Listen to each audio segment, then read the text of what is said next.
நாம் இன்றைக்கு இதுக்கு அடுத்த படிக்க போகிறோம்.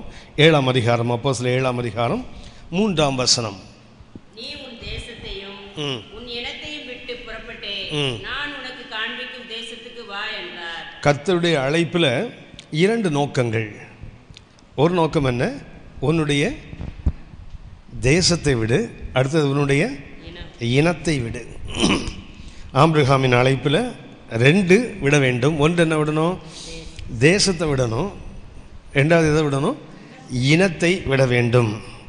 ஆனால் இந்த இவ்வளவு மேன்மையான ஒரு அழைப்பை பெற்ற ஆபிரகாம், கர்த்தர் நேரடியாக தரிசனமானார், கர்த்தர் அவருக்கு காட்சி கொடுத்தார், கர்த்தரை அவரை அழைத்தார். இத்தனை மேன்மையான தரிசனங்களை பெற்றிருந்தும் ஆபிரகாமுடைய கீழ்ப்படியாமையை தான் நம்ம இதில் பார்க்குறோம். ஆபிரகாமுடைய அழைப்பில், புனித பயணத்தில் நாம் கற்றுக்கொள்ளும் முதலாவது பாடம் என்ன? நமது அழைப்பு நம்ம எல்லாருக்குமே தெரியும், நாம் எதற்காக அழைக்கப்பட்டிருக்கிறோம். ஆனால் முழுமையாக கீழ்ப்படுகிறோமா என்று பார்த்தால் அதுதான் இல்லை. ஆபிரகாமுக்கு 2 ஃபேக்டர்ஸ் அதில். ஒன்று என்ன? தேசத்தை விடு, இனத்தை விடு. ஆபிரகாம் தேசத்தை விட்டார், இனத்தை விடலை. ஆபிரகாமுடைய கீழ்ப்படியாமை என்ன? அவர் கர்த்தர் சொன்னபடி என்ன பண்ணார்? அந்த மெசொப்பொத்தாமியை விட்டு புறப்பட்டு வந்தார். ஆனால் யாரை விடலை? தகப்பனையோ லோத்துவையோ என்ன செய்யலை, அவர் விடவில்லை. தேசத்தை விட சொன்னார், அவர் விட்டார். அது இனத்தை, எனக்கு பெரும்பாலானவர்களுக்கு பார்த்தீங்கன்னா அழைப்பு இதுதான் தெரியுது, பாதியை விட முடியுது, மீதியை விட முடியல. தான் பிரச்சனை. குறிப்பாக எதை விட முடியல? இனத்தை விட முடியல. நம்ம எல்லாருக்கும் தெரியும், கர்த்தர் சொன்னார், மனுஷனை படைத்து அவர்லேருந்து பெண்ணை எடுத்த போது கர்த்தர் சொன்னார், நீ என்ன செய்யணும்? தகப்பனும் தாயையும் விட்டு மனைவியோடு என்ன செய்யணும்? இசைந்திருத்தலாம் என்ன? பிசைஞ்ச மாவு மாதிரி எசைஞ்சிருக்கிறது. சரியா? தண்ணி ஊற்றி மாவை பிசைஞ்சு அப்புறம் எப்படி பிடிக்க, அப்படி கணவன் மனையும் எசைஞ்சு இருக்கணும். இது யாருக்கு? பையனுக்கு. பையனுக்கு கர்த்தர் என்ன சொல்லிட்டாரு? ஆதியாகமம் 2:24-25 சொன்னார், இது நிமித்தம் என்ன செய்யணும்? நீங்கள் 2 பேரும் 2 உடல் அல்ல, ஒரே உடல். ஆகவே என்ன செய்யணும்? தகப்பன் தாயை விட்டு பிரிந்து மனைவியோடு என்ன செய்யணும்? நம்மளால் அதை கல்யாணம் ஆன பிறகு இல்லை, குழந்தையிலே அதை கற்றுக்கொள்ளுகிறான். அம்மாவை அப்பாவை எப்படி விடணுங்கிறது எப்போ கற்றுப்பான்னா, திருமணம் ஆன பிறகு இல்லை. நான் அடிக்கடி சொல்லுவேன், இந்த சர்ச்சுக்கு பிள்ளைங்களை கூப்பிட்டு வரேன் தெரியுங்களா? கூப்பிட்டு வரும்போதே இந்த பையன் மாற கையை பிடிச்சி கூடுதுன்னா கையை தட்டுவான், நானே நடப்பேன்னுவான். அதே பொம்பளை பிள்ளைங்களை பார்த்தீங்கன்னா 15 வயசானால் கூட அம்மா தோலை பிடிச்சி தொங்கிட்டு வரும், இல்லைன்னா அப்பா கையை அப்படி பிடிச்சிப்பான். சரியா? இதுதான் ஆண் பிள்ளைக்கும் பெண் பிள்ளைக்குள்ள வித்தியாசம். ஏன்னா நம்மளால் வசனத்தை அப்படியே கை கொள்ளுகிறான். எப்போ கை கொள்ளுகிறான்? 2 வயசுலேயே ப்ராக்டிஸ் பண்ணிடுறான். 25 வயசில் அம்மாவை கையை விடுறதுக்கு என்ன பண்ணுறான்?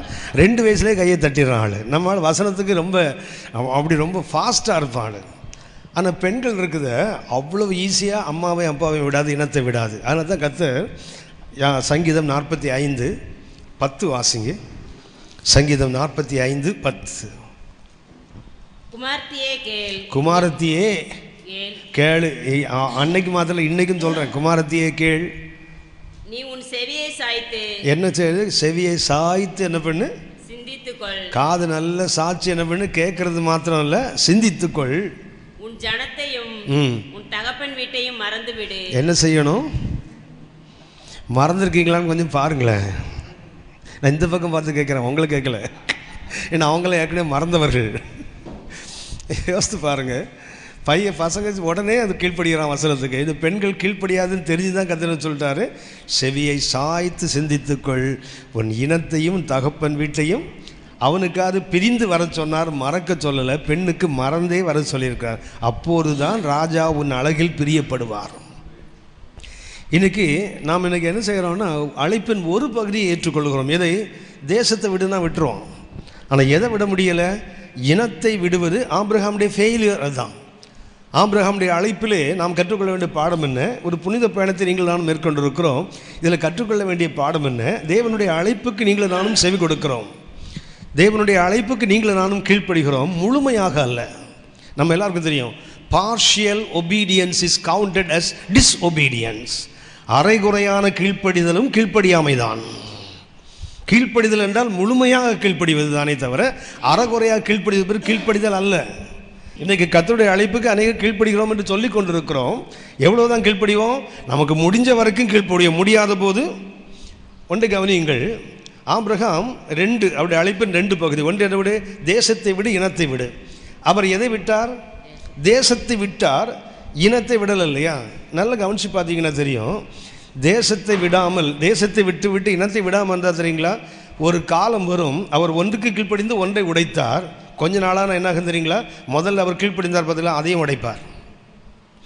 கீழ்ப்படிய வேண்டியதற்கு முழுமையாக கீழ்ப்படியாவிட்டால் பாதி கீழ்ப்படிஞ்சு மீதியை கீழ்ப்படியாமல் போவோமானால் என்ன ஆகும்னா, முதல்ல பாதி கீழ்ப்படிஞ்சோம் தெரியுங்களா, அதுவும் கீழ்ப்படியாமல் ஒரு நாள் எண்ணப்படும். இன்னும் சொல்லப்போனால் நாம் அப்படி மாறி போயிடுவோம். நான் உங்களுக்கு ஒரு உதாரணத்தை சுட்டி காட்டுகிறேன். 2 ராஜாக்கள் 17ஆம் அதிகாரம், 2 ராஜாக்கள் 17ஆம் அதிகாரம் வாசிக்க வேண்டாம், ஒரு பெரிய வேத பகுதி 23 முதல் 41 வரை.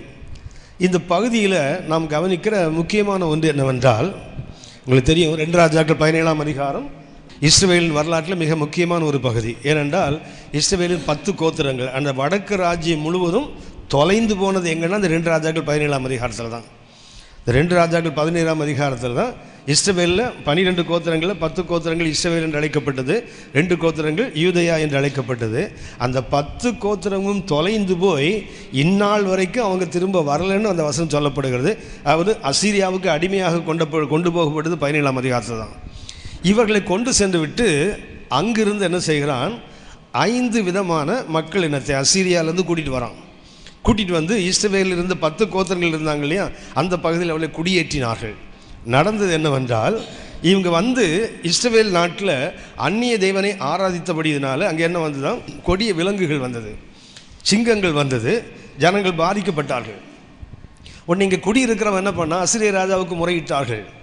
இந்த ஊரில் உள்ள சாமி கொஞ்சம் பொல்லாதவரான், யெகோவா கொஞ்சம் பொல்லாதவரான், அவர் ஊரில் உட்கார்ந்துட்டு அவரை வணங்காவிட்டால் அவர் தண்டிப்பாராம், நாங்கள் கஷ்டப்படுறோம்.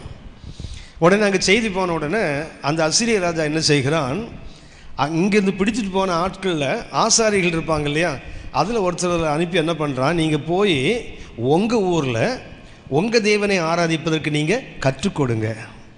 வந்து கற்றுக் கொடுத்தார்கள். கற்றுக் கொடுத்த போது நடந்தது தான் 29லேருந்து 41 வரைக்கும் வாசிக்கணும். 23 மாத்திரம் வாசிங்க. 2 ராஜாக்கள் 17:23. கர்த்தர் தீர்க்கதரிசிகளாகிய தம்முடைய ஊழியக்காரர் எல்லாரையும் கொண்டு சொல்லியிருந்தபடி அவர்களை தமது சமூகத்தை விட்டு அகற்றுகிற வரைக்கும் அவைகளை விட்டு அவர்கள் விலகாதிருந்தார்கள். இப்படியே இஸ்ரவேலர் தங்கள் தேசத்தினின்று அசீரியாவுக்கு கொண்டு போகப்பட்டு இந்நாள் வரைக்கும் இருக்கிறார்கள். எங்க இருக்கிறாங்க? அசீரியால தான் இருக்கிறாங்க. நம்ம எல்லாருக்கும் தெரியும், இந்த 10 கோத்திரங்கள் போனாங்க, திரும்பி வந்ததாக வரலாறு இல்லை.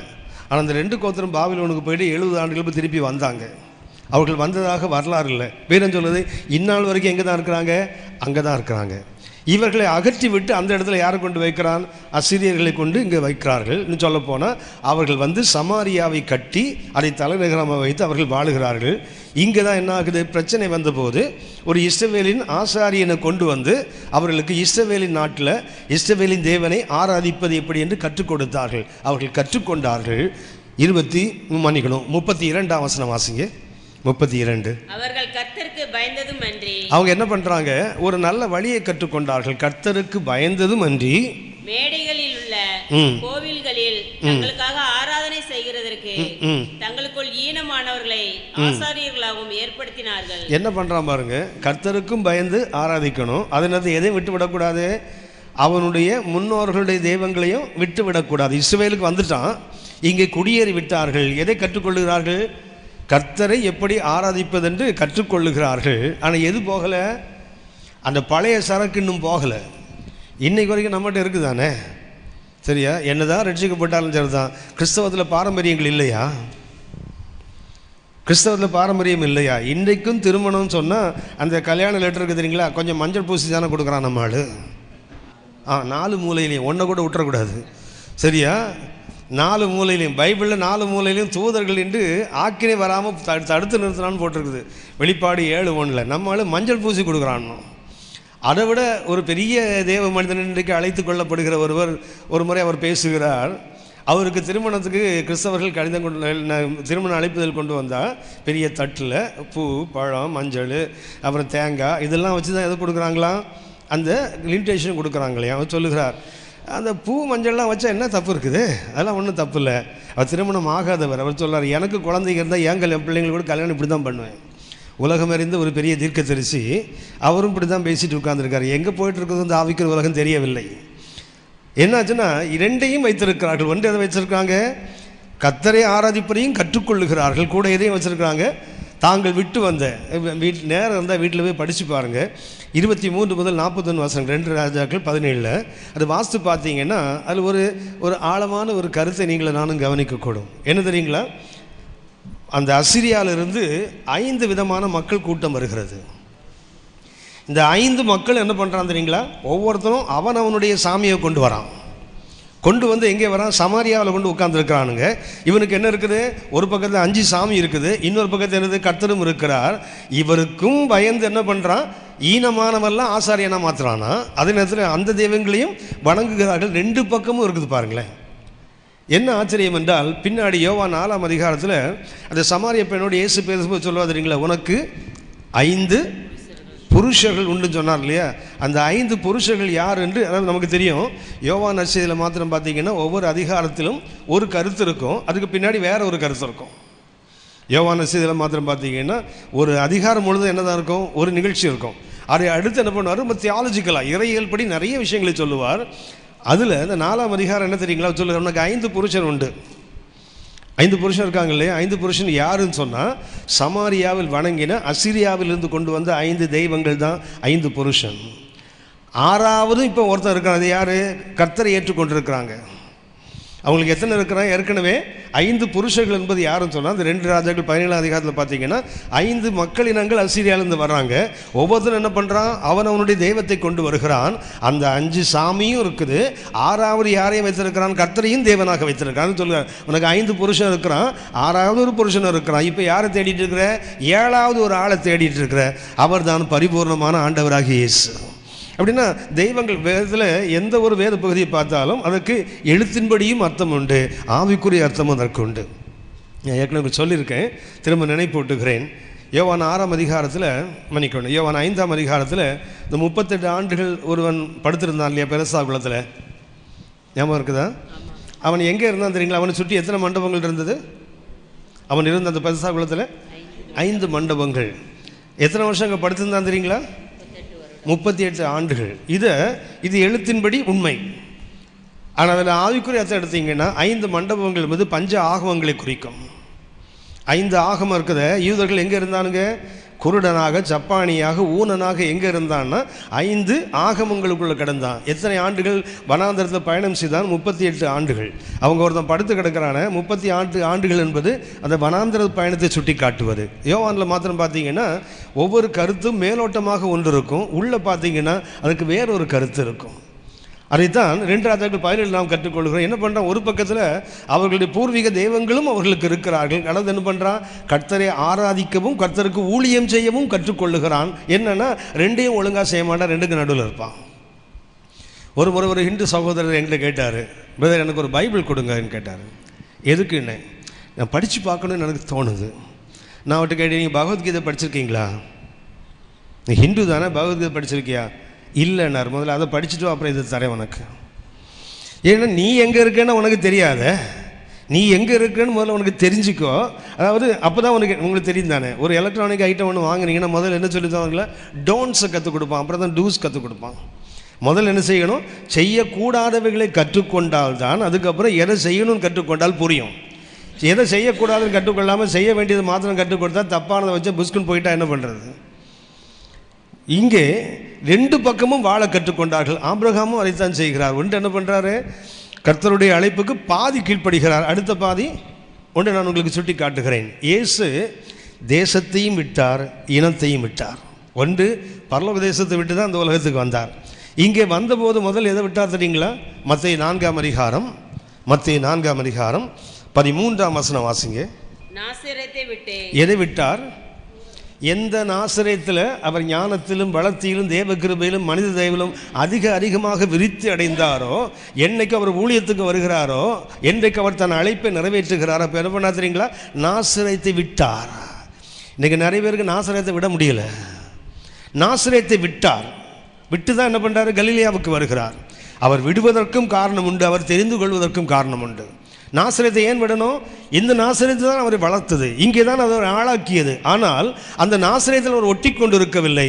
உங்களுடைய என்னுடைய அழைப்பை நிறைவேற்ற வேண்டுமானால் அந்த என்ன செய்யணும்? அந்த சொல்கிறான நதி மூலம் ரிஷி மூலம் சொல்லுவாங்களே, அந்த பூர்வ ஜென்ம அந்த தொடர்பு இருக்குது தெரியுங்களா, அதை அறுத்து போடாத வரைக்கும் என்ன செய்ய முடியாது? நீங்களும் நானும் அழைப்புக்கு முழுமையாக கீழ்ப்படிய முடியாது. இயேசு முதல்ல எதை விட்டார்? நாசரேத்தை விட்டார், அதாவது அவருடைய தேசத்தை விட்டார். ஆபிரகாம் எதை விட்டார்? தேசத்தை விட்டார். ஆனால் அவர் எதை விடலை? இனத்தை விடலை இல்லையா? இயேசு இனத்தை விட்டார். மத்தேயு 12ஆம் அதிகாரம் 46 முதல் 50 வரை உள்ள வசனங்களை வாசித்து பார்ப்பீர்களானால் இயேசு தமது இனத்தையும் விட்டார். மத்தேயு 12:46 முதல். இப்படி அவர் ஜனங்களோட பேசுகையில் அவருடைய தாயாரும் சகோதரரும் அவரிடத்தில் பேச வேண்டும் என்று வெளியே நின்றார்கள். நிற்கிறாங்க, வெளியே வந்து நிற்கிறாங்க. இயேசுவிடத்தில் பேச வேண்டும் என்று யார் நிற்கிறாங்க? இயேசுடைய தாயாரும் அவருடைய சகோதரரும் உறவினர்கள் வந்து வெளியே நிற்கிறாங்க. நம்ம எடுத்துக்கொள்வோமே, நம்ம ஒரு இடத்துல பேசிகிட்டு இருக்கிறோம், அப்பா அம்மா இல்லை அண்ணன் தம்பி மாமா மச்சான் வர வந்தான்னு வச்சுங்களேன், என்ன பண்ணுவோம்? தாய் குலமேன்னு ஓடிட மாட்டோம். ஆனால் இயேசு என்ன செய்கிறார்? அவங்க வெளியே வந்து பார்க்கணும்னு வெயிட் பண்ணுறாங்க. வாசிங்கம்மா. அப்பொழுது ஒருவன் அவரை நோக்கி, உம்முடைய தாயாரும் உம்முடைய சகோதரரும் உம்முடைய பேச வேண்டும் என்று வெளியே நிற்கிறார்கள் என்றான். தம்மிடத்தில் இப்படி சொன்னவனுக்கு அவர் பிரதியுத்தரமாக, என் தாயார் யார், என் சகோதரர் யார்? என்ன கேட்கறது தெரியுங்களா? அவங்களை நான் அப்புறம் பார்க்குறேன்னு கூட சொல்லலை. அவங்க என்ன தேடி வந்திருக்காங்கன்னு ஓடாதது மாத்திரமல்ல, அவங்கள வெயிட் பண்ணுங்க, இல்லைன்னா விஐபி ட்ரீட்மெண்ட் கொடுத்து வைங்க. நான் வந்து என்ன செய்கிறேன்? நம்ம ஊழியக்காரோட அம்மாவோ மனைவியோ, அம்மா வந்தால் கூட பரவாயில்ல, காற்றுல விட்டுருவோம். மனைவி வந்தான்னு வச்சிங்களேன், அவ்வளோதான், விவிஐபி ட்ரீட்மெண்ட்டில் நடக்கும். ஐயோ அம்மா வந்துட்டாங்க, வராதவங்க வந்துட்டாங்க, என்னென்ன பாடுபடுறாங்க. ஏசு என்ன சொல்கிறார் பாருங்க, யார் எனக்கு தாய், யார் எனக்கு சகோதரர் என்று சொல்லுகிறார். பிதாவின் சித்தத்தின்படி யார் செய்கிறாங்களோ அவள் தான் எனக்கு தாய், அவள் தான். கவனிச்சு பாருங்க, மரியன்னை பிதாவின் சித்தத்தை செய்தவங்களா இல்லையா? மரியாள் பிதாவின் சித்தத்தை செய்த, ஒரு சித்தத்தின்படி எனக்கு ஆக கடவுள்னு சொல்லிதானவங்க இந்த இவருக்கு அம்மாவாகவே மாறினாங்க. அப்போ பிதாவின் சித்தத்தை செய்யாதவங்களா? இயேசு என்ன சொல்லுகிறார்? பிதாவின் சித்தத்தின் செய்கிறதா எனக்கு தாய் என்று சொல்லுகிறாரே. அப்போ ஏற்கனவே அந்த அம்மா பிதாவின் சித்தம் செய்தவங்க தானே. ஆனாலும் ஏன் அவர்களை ஒதுக்குகிறார் தெரியுங்களா? அது மாம்சத்தில் வந்த உறவு, அதை காட்டிலும் இது தேவனுக்குள் இருக்கிற உறவு. நீங்களாம் இப்படி வந்துட்டோமான்னு கொஞ்சம் யோசித்து பாருங்க. நாம் இன்றைக்கு உறவுகளை துறக்க முடியுமான்னு பாருங்க. ஆபிரகாம் அதை செய்யவில்லை. ஆபிரகாம் தேசத்தை விட்டார், ஆனால் இயேசு ரெண்டையும் விட்டார், தேசத்தையும் விட்டார், இனத்தையும் விடுகிறார். ஆபிரகாம் இனத்தை விடலை, தகப்பன் சகோதரனுடைய மகன் கும்பலா கூட்டித்தானே வந்தார். அப்படியானால் அழைக்கப்பட்டவர்கள் நாம் இன்றைக்கு சொல்லுகிறோம், ஆபிரகாம் செய்த தவறு என்ன? டிஸ்ஓபீடியன்ஸ் ஆஃப் ஏப்ரஹாம். ஆபிரகாமுடைய கீழ்ப்படியாமை என்ன? ஒன்றுக்கு கீழ்ப்படிந்து ஒன்றுக்கு கீழ்ப்படியாதது நம்ம எல்லாருக்கும் தெரியும். கிணறை தாண்டாமல் இருந்தால் நல்லது, கிணறை தாண்டினா முழுசாக தாண்டிடணும். பாதி கிணறு தாண்டினா என்ன ஆகும்? பல்லெல்லாம் போயிடும், அவ்வளோதான். இதில் போய் இடிச்சில்ல கீழே விடணும், அதோட பல்லோடு முழுசாக அந்த பக்கமாக நின்று தொலைக்கலாமே. அங்கே அதை விட்டு விட்டோம், ஆனால் எங்கே போக முடியல? அடுத்த பக்கத்துக்கு போக முடியலன்னா இழப்பு உங்களுக்கும் எனக்கும் தான். ஆபிரகாமுடைய இழப்பை நான் 3 இழப்பை நான் உங்களுக்கு சுட்டி காட்டுகிறேன். ஆதியாகமம் 11:31 வாசிங்க. ஆதியாகமம் 11:31.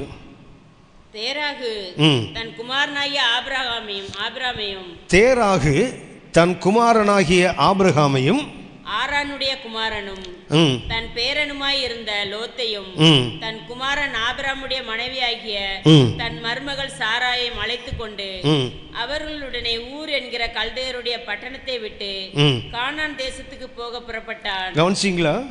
அழைக்கப்பட்டவர் தேராக ஆபிரகாமா? ஆனால் அந்த வசனம் என்ன சொல்லுதுங்க? அழைக்கப்பட்டவர் தேராக மாதிரி எழுதியிருக்கு பாருங்களா. அதில் அழைக்கப்பட்டது ஆபிரகாம், ஆனால் அந்த அழைப்பின் மகிமை யாருக்கு கொடுக்கப்படுதுங்களா? தேராகுக்கு. ஆபிரகாம் அந்த அழைப்புக்கு முழுசாக கீழ்ப்படிந்திருந்தால் ஆதியாகமம் 11:31 எப்படி இருக்கும் தெரியுங்களா? ஆபிரகாம் தன் மனைவி சாராளை அழைத்து கொண்டு தான் வாழ்ந்த ஊர் என்ற பட்டணத்தை விட்டு புறப்பட்டு கானானுக்கு வந்தான்னு எழுத வேண்டிய வசனம் வசனமாக இருக்குது பாருங்களேன். அந்த வசனம் யார் அழைத்து கொண்டு வர மாதிரி இருக்குது? அழைக்கப்பட்டவன் ஆபிரகாம், ஏதோ தேராக அவரை பரிதாபப்பட்டு கூட்டு வர மாதிரி எழுதிருக்கு பாருங்க ஆவியானவர். அப்படியானால் நீங்கள் நானும் அறகுறையாக கீழ்ப்படிந்தால் என்ன ஆகும் தெரியுங்களா? நம்முடைய அழைப்பின் மேன்மையை நீங்கள் நானும் இழந்து போவோம். இன்னும் ஒன்றை நான் உங்களுக்கு சுட்டி காட்டுகிறேன்.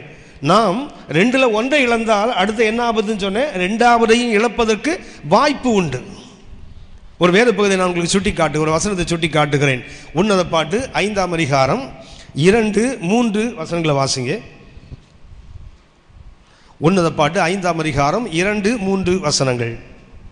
நான் நித்திரை பண்ணினேன், என் இதயமோ விழித்திருந்தது. ஒரு தேவனுடைய பிள்ளையோட ஒரு அற்புதமான அனுபவம்.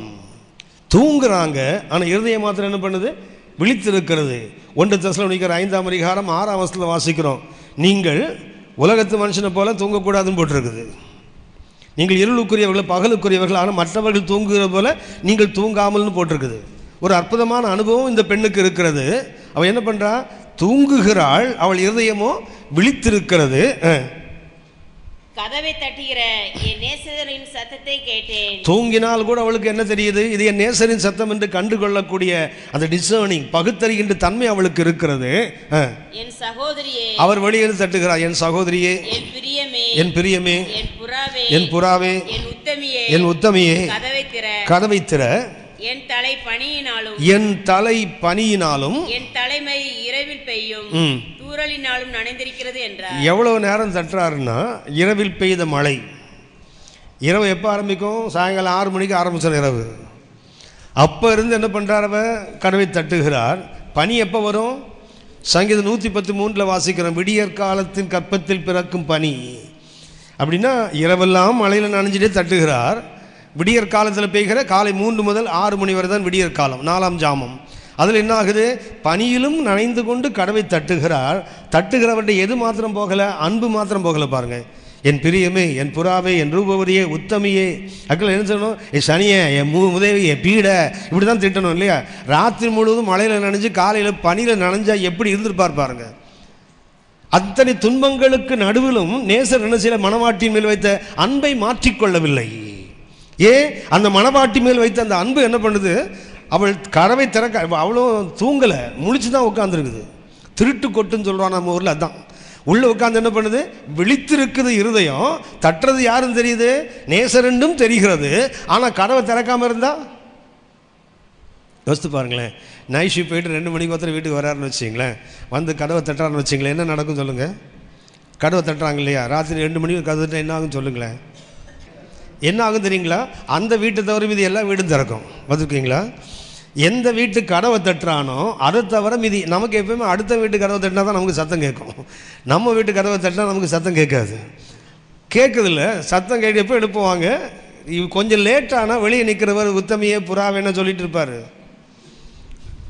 யோசித்து பாருங்க, 2 நிமிஷம் கதவை தட்டி திறக்கலைன்னு வச்சிங்களேன், இயேசுநாதராக உயிர்த்தெழுந்து இயேசுநாதராக கதவை திறக்காமலே உள்ளே போயிடுவாள் நம்ம ஆள் இல்லையா. ஆனால் இவர் என்ன செய்றாரு, இரவில் பெய்த மழை, விடியற் காலத்தில் பெய்கிற பனியிலே நனைந்து தட்டி கொண்டிருக்கிறாள். அவளும் தூங்கிடலை, நித்திரை செய்கிறாள், இருதயம் விழித்திருக்கிறது. கதவை தட்டுகிற நேசனின் சத்தம் என்று சொல்லுகிறாள். ஏன் கதவை திறக்கல தெரியுங்களா, 3ஆம் வசனம் வாசிங்க. என் வஸ்திரத்தை கழற்றி போட்டேன். பிரச்சனை என்ன, சட்டம் இல்லை. ஆடை என்பது என்ன, சபைக்கு ரட்சிப்பும் நீதியும். ஆடை என்பது என்ன, ரட்சிப்பும் நீதியும் தான். அப்போ இந்த மணவாட்டிக்கு என்ன இல்லைப்போ, ஆடையும் ஆடை இல்லைன்னா அர்த்தம் என்ன, ரட்சிப்பும் இல்லை, தேவ நீதியும் இல்லை. பரிசுத்தவான்கள் நீதி தானே வெள்ளிய வஸ்திரம். சட்டை இல்லாமல் உட்கார்ந்துருக்கிறா. அடுத்தது, நான் எப்படி அதை திரும்பவும் உடுப்பேன், எப்படி நான் அதை திரும்ப போடுவேன், என் பாதங்களை கழுவினேன், என் பாதங்களை கழுவினேன், நான் எப்படி அவைகளை திரும்பவும் அழுக்காக்குவேன் என்றேன். நல்ல கவனிங்க, அந்த அம்மாவுக்கு 2 இல்லை. ஒன்று என்ன, சட்டை இல்லை, 2வது செருப்பு இல்லை. என்ன இல்லை அவளுக்கு, சட்டை இல்லை, பாதரட்சியும் இல்லை. பாதரட்சி எது, சமாதானத்தின் சுவிசேஷத்துக்குரிய ஆயத்தம் என்னும். கவனிங்க, சட்டையை கலத்துறோம்னா முதல்ல எதை கலத்துவோம், பாதரட்சியை தான் கலத்துவோம். என்றைக்கு ஊழியத்தை அந்த சபை நிறுத்தினதோ அன்றைக்கு ரட்சிப்பு தானாக காணாமல் போயிடும். இன்றைக்கு சபைகளெல்லாம் நம்ம என்ன நினைக்கிறோம், சபைக்குள்ளே வரவங்களை வச்சு நடத்துகிறவே மாத்திரம் போதாது, வெளியே இருக்கிறவன் உள்ளே வந்தால்தான் சபை உள்ளே இருக்கிறது வெளியே போய் இன்னும் அது பரவும் பெருகும். எப்போதுமே சபைக்குள்ள இருக்கிற விசுவாசிகளை வெளியே அனுப்ப கற்றுக்கொண்டால்தான் வெளியே இருக்கிறவங்கெல்லாம் உள்ளே வருவாங்க. உள்ளே இருக்கிறவனை உள்ளேயே பிடித்து வைக்க கற்றுக்கொள்வோம். ஆனால் நம்ம சபை, நம்ம ஊழியம் வெளியே போயிடாத, இது இப்படி பிடிச்சி வச்சா என்ன ஆகும்னா, அவன் உள்ளே உட்காந்து ஹில் பி ரஸ்டிங், துருப்பிடிச்சு உருப்படாமல் போயிடுவான். அவனை வெளியே அனுப்புனான், ஹில் பி ஆக்டிவ், ஓடுவான், குடிப்பான், யாராவது பிடிப்பான், சபைக்குள்ளே கொண்டு வருவான். அவன் வெளியே போனால் சபைக்கு முதல்ல குடைச்சல் குறையும். சரியா? இந்த சபைக்குள்ளே கொஞ்ச நாள் விசுவாசி இருந்தான்னு வச்சுங்களேன், பாஸ்டருக்கு வந்து ஜாக் வைப்பான் ஆளை தூக்கி வெளியே விட்டுறதுக்கு. என்ன பண்ணுவான்? கேட்கலையா? அவர் சவுல் சொன்னான் தெரியுங்களா, இனி அவனுக்கு சிங்காசனம் ஒன்று தான் குறைவு. தாவீது அப்படி தானே வந்துட்டான், லூசிஃபர் அப்படி தானே போயிட்டான். எனக்கு அந்த இடம் கிடைத்தால் என்ன? வெளியே ஆளை அனுப்புனா வெளியே உள்ளவன் உள்ளே வருவான். இன்றைக்கு நாம் வெளியே அனுப்ப வேண்டாம் வேண்டாம் வேண்டாம்னு உள்ளே பிடிச்சி வச்சா என்ன ஆகும் தெரியுங்களா? சட்டையை இழந்துருவான், அவன் ரட்சிப்பை இழந்து விடுவான். மறுபடியும் சொல்லுகிறேன், ஒன்றை நீங்கள் நானும் இழந்தால் அடுத்தது தானாக போயிடும். ஊழியத்தை இழந்தால் என்ன ஆகிடும்? ரட்சிப்பை காத்துக்கொள்வது கடினம், நீதியை காத்துக்கொள்வது கடினம். நான் எப்போதுமே நினைப்பேன், காலையில் எழுந்தால் எனக்கு காலையில் ஒரு ஊழியம், மத்தியானம் ஒரு ஊழியம், சாயங்காலம் ஒரு ஊழியம் இருந்தால் என் பரிசுத்தம் உண்மையிலே பிரகாசமாக இருக்கும். என்னுடைய விழிப்புணர்வு ரொம்ப ஆயத்தமாக இருக்கும். எப்போதுமே அந்த தேவ உணர்வோடு இருப்பேன். இன்றைக்கி காலையில் ஊழியம் இல்லைன்னு சொன்னால் காலையில் எழுந்துக்கிறதுக்கே கேள்விக்குறியாக இருக்கும். நேற்று ராத்திரி தான் லேட்டாக தூங்கினோமே, அப்புறம் என்னத்துக்கு இன்றைக்கி காலையில் அவ்வளோ அவசரமாக எழுந்து என்னத்தை கழட்ட போகிறான். அதுவே காலையில் ஊழியம் இருந்தால் எவ்வளோ லேட்டாக படுத்தாலும் டப்புன்னு எழுந்து நிற்க தோணுதில்லை. நல்லா கவனிச்சிங்க, ஒன்றை நாம் இழப்போமானால் அடுத்தது தானாக போயிடும். ஆபிரகாம் ஒன்றை உடைத்தார், அடுத்தது தானாக உடைஞ்சு போயிடும். அவருக்கு என்ன போயிட்டு அவருக்கு முதல்ல சொன்னேன், ஆதியாகமம் 11:31 அழைப்பின் மேன்மையை இழந்தார். அவர் அழைக்கப்பட்டது ஆபிரகாம், ஆனால் ஆவியானவர்கள் எழுதி வைத்திருக்க தேராக என்னவோ அழைக்கப்பட்டது மாதிரி எழுதி வைத்திருக்கிறார். 11:31 மறுபடியும் வாசிங்க. தேராகு தன் குமாரனாகிய ஆபிரகாமையும் ஆரோனுடைய குமாரனும் தன் பேரனுமாயிருந்த லோத்தையும் தன் குமாரன் ஆபிரகாமுடைய மனைவியாகிய தன் மருமகள் சாராயையும் அழைத்து கொண்டு அவர்களுடனே ஊர் என்கிற கல்தேயருடைய பட்டணத்தை விட்டு கானான் தேசத்துக்கு போக புறப்பட்டான். அழைக்கப்பட்டது ஆபிரகாம், ஆனால் அங்கே ஆவியானவர் எழுதுறாரு தேராக ஆபிரகாம். அதாவது தேராக புண்ணியத்தில் ஆபிரகாம் பொழைக்கிற மாதிரி எழுதியிருக்கு பாருங்க. அழைப்பின் மேன்மை போயிடும். ஒரே ஒரு கருத்து மாதிரி கேட்குறேன், ஆபிரகாம் அழைக்கப்பட்டாரே, அந்த அழைப்பின் மேன்மை என்ன? ஆபிரகாமுக்கு கர்த்தர் அழைத்ததுனால ஆபிரகாமுக்கு என்னவெல்லாம் கிடைத்தது ஐயா? விசுவாசிகளுக்கு தகப்பனானார். அடுத்தது நான் ஒன்று சொல்கிறேன், ஆதியாகமம் 12ஆம் அதிகாரம் 1 முதல் 3 வரைக்கும் பார்த்தீங்கன்னா அவருக்கு இருந்தது முதல்ல பர்சனல் பிளெஸ்ஸிங். உன்னை நான் ஆசீர்வதிப்பேன். முதல்ல என்ன அழைப்பில் அவருக்கு கிடைத்தது நன்மை என்ன? Personal blessing. அடுத்தது என்ன? National blessing. அவன் இனம் ஆசீர்வதிக்கப்பட்டது. மூன்றாவதாக முழு உலகமும் அவனுக்குள் ஆசீர்வதிக்கப்படுகிறது. Universal blessing. ஆபிரகாமுக்கு கிடைத்த 3, அவனுடைய அழைப்பில் அவருக்கு கிடைத்த 3, உன்னை நான் ஆசீர்வதிப்பேன், உன்னுடைய இனம் உலகத்தில் இனங்களுக்குள்ளும் ஆசீர்வதிக்கப்படும். மூன்றாவது என்ன? எல்லா வம்சங்களும் உன் சந்ததிக்குள் என்ன செய்யப்படும்? ஆசீர்வதிக்கும். 3 விதமான ஆசீர்வாதங்கள். பர்சனல், நேஷனல், அவனுடைய இனத்துக்கு ஆசீர்வாதம். மூன்றாவது முழு உலகத்துக்கும் ஆசீர்வாதம். இந்த 3ஐ காட்டிலும் அவருக்கு மேலான ஒரு ஆசீர்வாதம் என்ன தெரியுங்களா? Can anybody say? பாஸ்டர் சொன்னாங்க விசுவாசிகளுக்கு தகப்பனானார். இயேசுநாதருக்கு அப்பா ஆனாரா இல்லையா?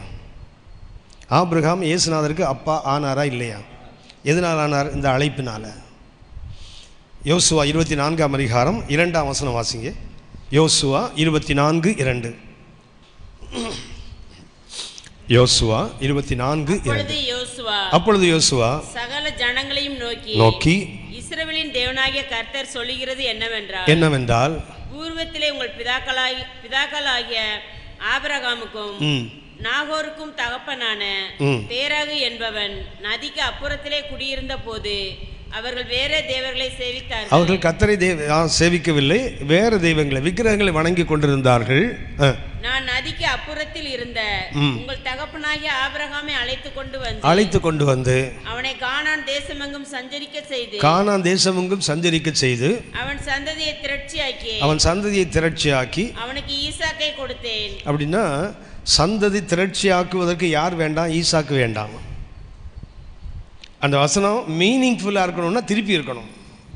கானான் தேசமெங்கும் அவனை சஞ்சரிக்க செய்து ஈசாக்கை கொடுத்து அவன் சந்ததியை திரட்சி ஆக்கினேன். அதானே சரி? ஈசாக்கு வந்ததானுங்க சந்ததி திரட்சி ஆகும். ஆனால் ஆவியானவர் அப்படி எழுதலை பாருங்களேன், திருப்பி எழுதுறாரு. அவன் சந்ததியை திரட்சி ஆக்கி அப்புறம் அவனுக்கு யாரை கொடுத்தேன்? அதுக்கு அர்த்தம் என்ன? தேவன் ஆபிரகாமுக்கு கொடுத்த அந்த ஆசீர்வாதம் அழைப்பு இருக்குது. எப்படிப்பட்ட அழைப்பு? ஈசாக்கினால் சந்ததி பெருகுவதல்ல, சந்ததி பெருகின பிறகுதான் யார் வருவானா?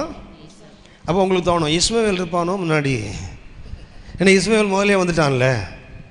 அம்மாவா கேத்துரு ஆளுக்கு முதல்லையே பிள்ளைகள் இருந்திருக்குமோ அப்படி தோன்றுது இல்லையா? கலாத்தியர் 3ஆம் அதிகாரம் 16ஆம் வசனம் வாசிங்க. கலாத்தியர் 3:16. வாக்குத்தத்தங்கள் பண்ணப்பட்டன, சந்ததிகளுக்கென்று அநேகரை குறித்து சொல்லாமல் உன் சந்ததிக்கென்று. அந்த சந்ததி ஈசாக்கு இல்லை, இயேசு. அப்படின்னா ஆபிரகாம் விசுவாசிகளுக்கு மாத்திரமா அப்பா? இயேசுக்கும் அப்பா. Price the Lord. ஆனால் தான் மத்தேயு 1ஆம் அதிகாரம் 1 இப்படி ஆரம்பிக்கும். ஆபிரகாமின் குமாரனாகிய தாவீதின் குமாரனாகிய இயேசு கிறிஸ்துவின் வம்ச வரலாறு.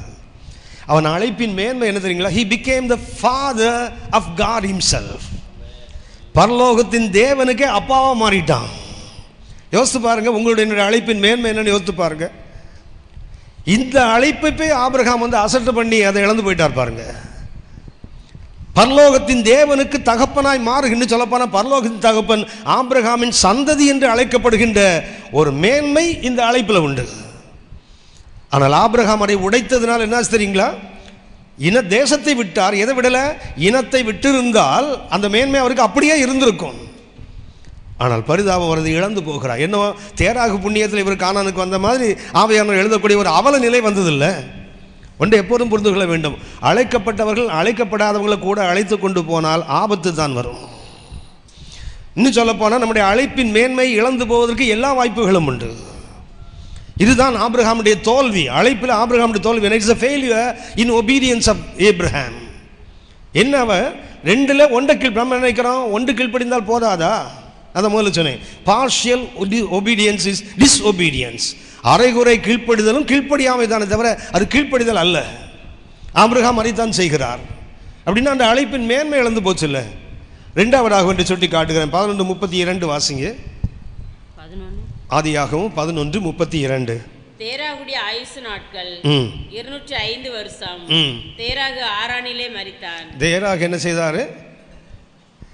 எந்த அழைக்கப்படாத தேராக கூட்டிட்டு வந்தாரோ அப்பாங்கிற மதிப்புக்கு அந்த அப்பாவை இழக்கிறார் பாருங்க. ஒன்று அழைப்பின் மேன்மையை இழந்தார், அடுத்தது இழக்கிறார் தகப்பனையே இழக்கிறார் பாருங்க. இவர் இழந்த இந்த தேராக அவர் இழக்கிற வரைக்கும் என்ன செய்ய முடியாது? கர்த்தர் அவருக்கு திரும்ப சந்தித்து அந்த அழைப்பை மறுபடியும் புதுப்பிக்க முடியாது. 11:32 தேராக மரிக்கிறார்.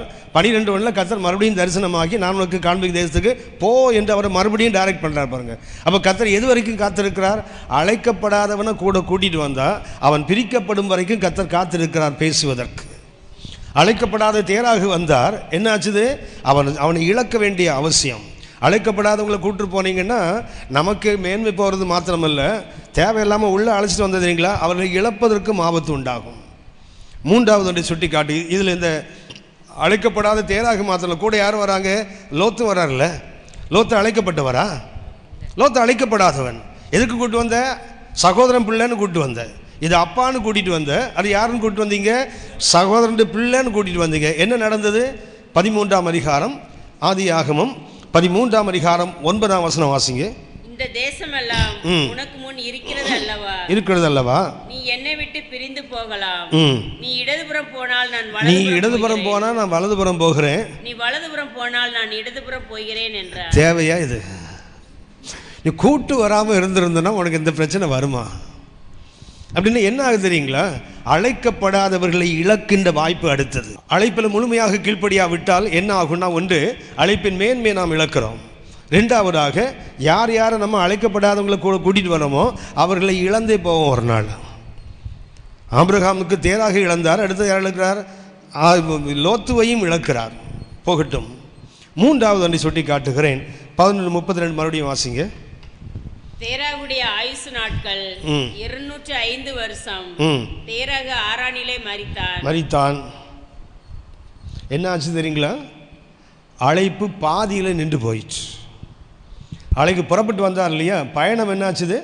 நின்றது. அழைக்கப்பட்ட அழைப்பு என்ன பயணம்? புனித பயணம். புனித பயணம் இப்போ என்ன நிற்குது? ஏற்கனவே நம்ம கவனித்தோம். ஊரில் இருந்து ஆரான் வரைக்கும் எவ்வளோ தூரம்? இது ஆரான், இது ஊர், இது சீகேம். கர்த்தர் இங்கே அழைத்து அவர் வந்தபோது தான் அவர்கிட்ட கர்த்தர் பேசினார். இது எவ்வளோ தூரம்னா 700 மைல். இது 400 மைல். 1100 மைல் வரணும். கர்த்தர் எப்படி நினைத்தார்? நான் உனக்கு காண்பிக்கும் தேசத்துக்கு வா. முதல்ல எங்கே இருப்போ வான்னு கூப்பிட்டாரு. ஆனால் அவர் ஆரானில் வந்து இருந்து விட்டார். அப்படின்னு நினச்சது அந்த புனித பயணம் பாதியில் நிற்குது பாருங்களேன். இன்றைக்கி அநேகர் தொடங்கினார்கள், 2ஆகத்தான் தொடங்கினார்கள். ஆனால் பாதியில் நிற்குது நிறைய ஊழியம். பாதியில் நிற்கிறது நிறைய பேருடைய அழைப்பு. பாதியில் நின்றால் என்ன ஆகும்? நமக்கு தெரிந்த ஒரு உதாரணத்தை நான் சுட்டி காட்டுகிறேன். அடிக்கடி இந்த யூத் மீட்டிங் போனால் நிறைய பேர் கேட்குற கேள்வி இது.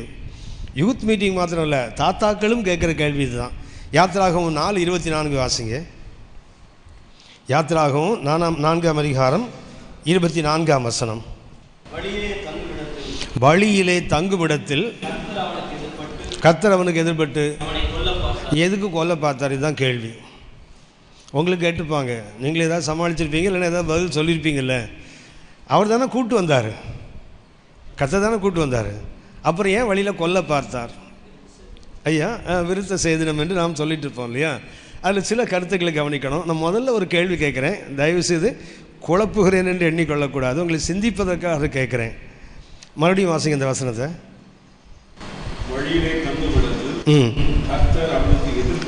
அவனுக்கு என்றால் யாருக்கு? மோசேக்கு தானா? ஏன்னா கூட இன்னும் 2 பேர் இருக்கிறானுங்க. யார் இருக்கிறான்? கர்சோமும் இருக்கிறான், அடுத்தது எலேசாரும் இருக்கிறாங்க. 2 பையனும் இருக்கிறான். உங்களுக்கு தெரியும் நினைக்கிறேன், மோசேக்கு திருமணமாக எத்தனை வருஷம் ஆச்சு? இப்போ 40 வருஷம். பிள்ளைங்களுக்கு குறைஞ்சது 37-38 வயசு இருக்கும். அவனு எல்லோரும் பெரிய ஆம்பளைங்க தான் எல்லோரும். சரியா? 2 பையனும் கூட வர்றாங்க. நமக்கு நிறைய வேதத்தை பகுதி என்ன குழந்தை மாதிரி தான் தெரியும் நிறைய பேர். மோசே வரும்போது குழந்தைங்களை கூப்பிட்டு வரல, 40 ஆண்டுகளுக்கு பிறகு கூப்பிட்டு வரான். ஏன்னா 40 மீதியானுக்கு போனால் 80 தான் கர்த்தர் அழைத்து கூட. இப்போ 40 வருஷம் ஆகி போச்சுது. பிள்ளைகளுக்கு என்ன இருக்கும்? கண்டிப்பாக 35, 37, 38 வயதுக்கு மேலே இருந்துக்கணும் இல்லையா? 2 பேரும். அவனுக்கு என்றால் ஒரு கருத்து, மோசே என்றால் ஏன் கர்த்தர் அவனை கொல்ல பார்த்தார்? அதுக்கு ஒரு காரணத்தை நான் உங்களை சுட்டி காட்டுகிறேன். வனாந்திரத்தில் வனாந்திரத்தில் பின்பகுதியிலே கர்த்தர் அவனுக்கு பயிற்சியை கொடுத்தார். யாத்திராகமம் 3:1 பார்த்தீங்கன்னா ஓரை பர்வத்துக்கு எப்படி வந்தார்? வனாந்திரத்தின் பின்புறமாகத்தான் ஓரைபுக்கு வந்தார். அப்போ இந்த 40 ஆண்டுகள் அவருக்கு எங்கே பயிற்சி நடந்தது? வனாந்திரத்தில், ஓரை வனாந்திரத்தில் சொல்லப்போனால் அந்த மலைக்கு பின்பகுதியில் கர்த்தர் என்ன பண்ணார்? அவருக்கு 40 ஆண்டுகள் பயிற்சி. இந்த வனாந்திர பயிற்சி உங்களுக்கு தெரியும் நம்புகிறேன். பவுல் அரபி தேசத்துக்கு போனார் இல்லையா? ஞாபகம் இருக்குதா? கலாத்தியர் 1ஆம் அதிகாரம் 17ஆம் வசனம் வாசிங்க. கலாத்தியர் 1ஆம் அதிகாரம் 17ஆம் வசனம். எனக்கு முன்னே ராணுவர்களிடத்திலே எருசலேமுக்கு போகாமலும் அரபி தேசத்திற்கு புறப்பட்டு போய் மறுபடியும் தமசு ஊருக்கு திரும்பி வந்து. எங்க போனார் அவர்? அரபி தேசத்துக்கு போனார் இல்லையா? அரபி தேசம் என்றால் என்ன? கலாத்தியர் 4ஆம் அதிகாரம் 25ஆம் வசனம் வாசிங்க. கலாத்தியர் 4:25 என்பது அரபி தேசத்தில் உள்ள சீனாய் மலை. அப்படின்னா அரபி தேசம் என்றால் அதே பவுல் தான் எழுதுறாரு. அது என்ன மலை? அது சீனாய் மலை. அப்போ இவர் அரபி தேசத்துக்கு போனோன்னா அந்த 3 வருஷம் எங்கே தான் இருந்திருக்காரு? இவர் போய் மோசேக்கு எந்த இடத்துல கர்த்தர் பயிற்சி கொடுத்தாரோ அந்த இடத்துல, அதே இடத்துக்கு இந்த மனுஷனும் போயிருக்கிறார் பாருங்க. 3 ஆண்டுகள் போய். ஏன்னா ஒரு பயிற்சி இடமாக, பயிற்சி களமாக அது பயன்படுத்தப்படுகிறது. 40 ஆண்டுகள் வனாந்தரத்தின் பின்புறத்தில் God taught him a deeper lessons. மோசேக்கு என்ன பயிற்சியை கொடுக்கிறார்? 40 ஆண்டுகள் ஒரு ஆழமான பயிற்சியை கொடுக்கிறார். கொடுத்து தான் கர்த்தர் அவரை சந்தித்து என்ன பண்ணுறாரு? நீ எகிப்துக்கு போ. மோசே போய் எங்கே போயிட்டாரு? ஓரை பர்வதம் மீதியானுக்கு தான் போகிறார். மீதியானில் போய் அங்கே இருந்து விட்டார். எவ்வளவு நாள் தங்கினார்னு போடலை. யாத்திராகமம் 4ஆம் அதிகாரத்தில் பார்த்தீங்கன்னா கர்த்தர் அவனை பேசுகிறார். அவனை அனுப்புவேன். உடனே இவர் சொன்னார், வேறு யாரையாவது அனுப்புங்க. கர்த்தர் அதுக்கு முன்னாடி அடையாளத்தை கொடுத்தார் இல்லையா? முதல்ல இந்த கோல் அடையாளத்தை கொடுத்தார் தெரியுங்களா? அது எதை அடையாளம் என்றால் எதிரியின் மேல் அதிகாரம். கோலை கர்த்தர் கொடுத்து அடையாளத்தை கொடுத்தாலே அது பிடிச்சால் பாம்பாகும், பிடிச்சா கோல் ஆகும். இதெல்லாம் என்னன்னு சொன்னால் சத்ருவின் மேல் அதிகாரம். 2வது அவன் கையில் ஒரு அடையாளம் கொடுத்தா தெரியுங்களா? பைக்குள்ளே போட்டால் குஷ்டரோகம் வெளியே எடுத்தால் அது அவனுடைய சுயத்தின் மேல் அவனுக்கு அதிகாரம். மோசேக்கு 2 அதிகாரத்தை கொடுக்கிறார். 3வது தேசத்தின் மேல் அதிகாரம், 10 வாதைகளை கொண்டு வருகிறார். இதெல்லாம் கொடுத்தது இதெல்லாம் சொல்ல நீ போ, இல்லை என்றால் தண்ணீரை எடுத்து ஊற்றினால் அது இரத்தமாக மாறும். எல்லாவற்றின் மேலும் அதிகாரத்தை பெற்றுக்கொண்டு எங்கே போய் உட்கார்ந்துருக்கார்? மீதியான் தேசத்தில் போய் கம்முன்னு உட்கார்ந்துருக்கிறார். கர்த்தர் மீதியான் தேசத்தில் அவருக்கு தரிசனமாகி அவர்கிட்ட பேசுகிறார். நீ புறப்பட்டு போவதற்கு பயப்படாத, உன்னை கொல்ல வகை தேடினவன் செத்து போயிட்டான். அப்படின்னா அழைப்பு பெற்ற மோசே கூட, நான் முதல்ல சொன்னேன், it was direct, it was audible, it was visible. இத்தனை பெற்று மோசே என்ன பண்ணுறாரு, மாமனார் வீட்டில் போய் பயந்து உட்கார்ந்துருக்கிறோம். அவர்களை போனால் நம்ம கொல்ல தேடினவங்க மறுபடியும் இருப்பானோ. கர்த்தர் அங்கே அவரை சந்தித்து சொல்லுகிறார், நீ போப்பா. வழியில் வந்தவர் என்ன பண்ணுறாரு, வழியில் கர்த்தர் பேசுகிறார். அப்போ தான் சொல்கிறாரு, சரி நீ போயமா, ஆரோனை கூட அனுப்புகிறேன். ஆரோன் அனுப்பப்பட்டான் தெரியுங்களா? ஆரோன் அனுப்பப்படுவான் என்று சொன்னதற்கும் ஆரோன் அனுப்பப்படுவதற்கும் இடையில தான் அந்த 4:24 நடக்குது. 4:14-15 யாத்திராகவும் 4:14-15 வாசிங்களா, 14-15 வாசிங்க. அப்பொழுது கர்த்தர் மோசேயின் மேல் கோபம் மூண்டவராகி, லேவியனாகிய ஆரோன் உன் சகோதரன் அல்லவா, அவன் நன்றாய் பேசுகிறவன் என்று அறிவேன். அவன் உன்னை சந்திக்க புறப்பட்டு வருகிறான். உன்னை காணும் போது அவன் இருதயம் மகிழும். நீ அவனோட பேசி அவன் வாயில் வார்த்தைகளை போடு. அப்ப கர்த்தர் ஆரோனை கொடுப்பேன் என்று சொல்லிவிட்டார். 27ஆம் வசனத்தை தான் கர்த்தர் ஆரோனோடு பேசுவார். 4:27 கர்த்தர் ஆரோனோடு சொல்வார், நீ போய் வனாந்திரத்தில் போய் உன் சகோதரனை போய் சந்தி. அவனுக்கு சொல்வது எங்கே? 27. 14-15 அனுப்புறேன்னு சொல்லிட்டாரு. 27 தான் ஆரோன்னு சொல்றார், நீ போன்னு. ரெண்டுக்கு நடுவில் என்ன இருக்குது தெரியுங்களா? இவன் வழியிலே தங்குமிடம். வழியிலே தங்குமிடம் என்றால் மோசையாக இருக்குமானால், அவன்னு போட்டிருக்கு இல்லையா, அது எபிரேய மொழியில் பார்த்தாலும் எப்படி தான் இருக்குன்னு சொன்னால், ஒரு மனிதனாகத்தான் இருக்கிறது. மோசையா, கெர்சோமா இல்லை எலேசார் என்று தெரியாது. மோசையாக இருக்குமானால், அவன் என்பது மோசையானால், முதல் காரணம் என்ன? கர்த்தர் இத்தனை கொடுத்தும் அவர் என்ன செய்கிறாரு, இன்னும் அவருக்கு ஒரு அனுபவம் தேவைப்படுது. என்ன அனுபவம்னு சொன்னேன், வனாந்திரத்தில் பின்னாடி கிடைத்தது என்ன? Deeper lessons. ஆனால் இப்போ வழியில் என்ன கிடைக்குது? Still deeper lesson. என்ன கிடைக்கிறது? இவர் போய் அங்கே என்ன பண்ண போகிறாரு, அடிமைத்தனத்தில் செத்து கிடக்கிற ஒரு கூட்டத்தை என்ன செய்யணும், உயிர் மீட்சி அடைய செய்து பஸ்கா ஆட்டினால் என்ன செய்யணும், அவர்களே மீட்டு விடுதலையாக்கி கொண்டு வரணும் இல்லையா? இந்த விடுதலையாக்கி கொண்டு வர அர்த்தம் என்ன? மரித்திருந்து பிழைக்கின்ற ஒரு அனுபவம். 430 வருஷம் அடிமைகளாக கிடக்கிற ஒரு மக்கள் கூட்டம், இதை விடுதலையாக்க வேண்டுமானால் என்ன செய்யணும்? அவனுக்கு ஒரு உயிர் மீட்சி வேண்டும். இந்த உயிர் மீட்சி வேண்டுமானால் அந்த உயிர் மீட்சியை கொடுக்க போறா தெரியுங்களா? அவருக்கு என்ன அனுபவம் இருக்கணும்? உயிர்த்தெழுந்த அனுபவம் இருக்க வேண்டும். மோசைக்கு என்ன அனுபவம் வேண்டும்? செத்து கிடக்கிற ஒரு சமுதாயம், அந்த சமுதாயத்தை தட்டி எழுப்பி பஸ்கா ஆட்டினால் அதை மீட்டு வெளியே கொண்டு வரணும்னா மோசைக்கு முதல்ல என்ன வேண்டும்? அந்த உயிர்த்தெழுதலின் அனுபவம் மோசைக்கு வேணும். ஆனால் தான் கர்த்தர் என்ன பண்ணுறாரு, சாகிற வரைக்கும் அவரை அனுமதித்து என்ன பண்ணுறான், வழியிலே அவனுக்கு கொல்ல பார்த்தார் என்றால் சரியான அர்த்தம் என்ன சொன்னால், ஃபால் இல், வியாதி வந்துச்சு அவனுக்கு.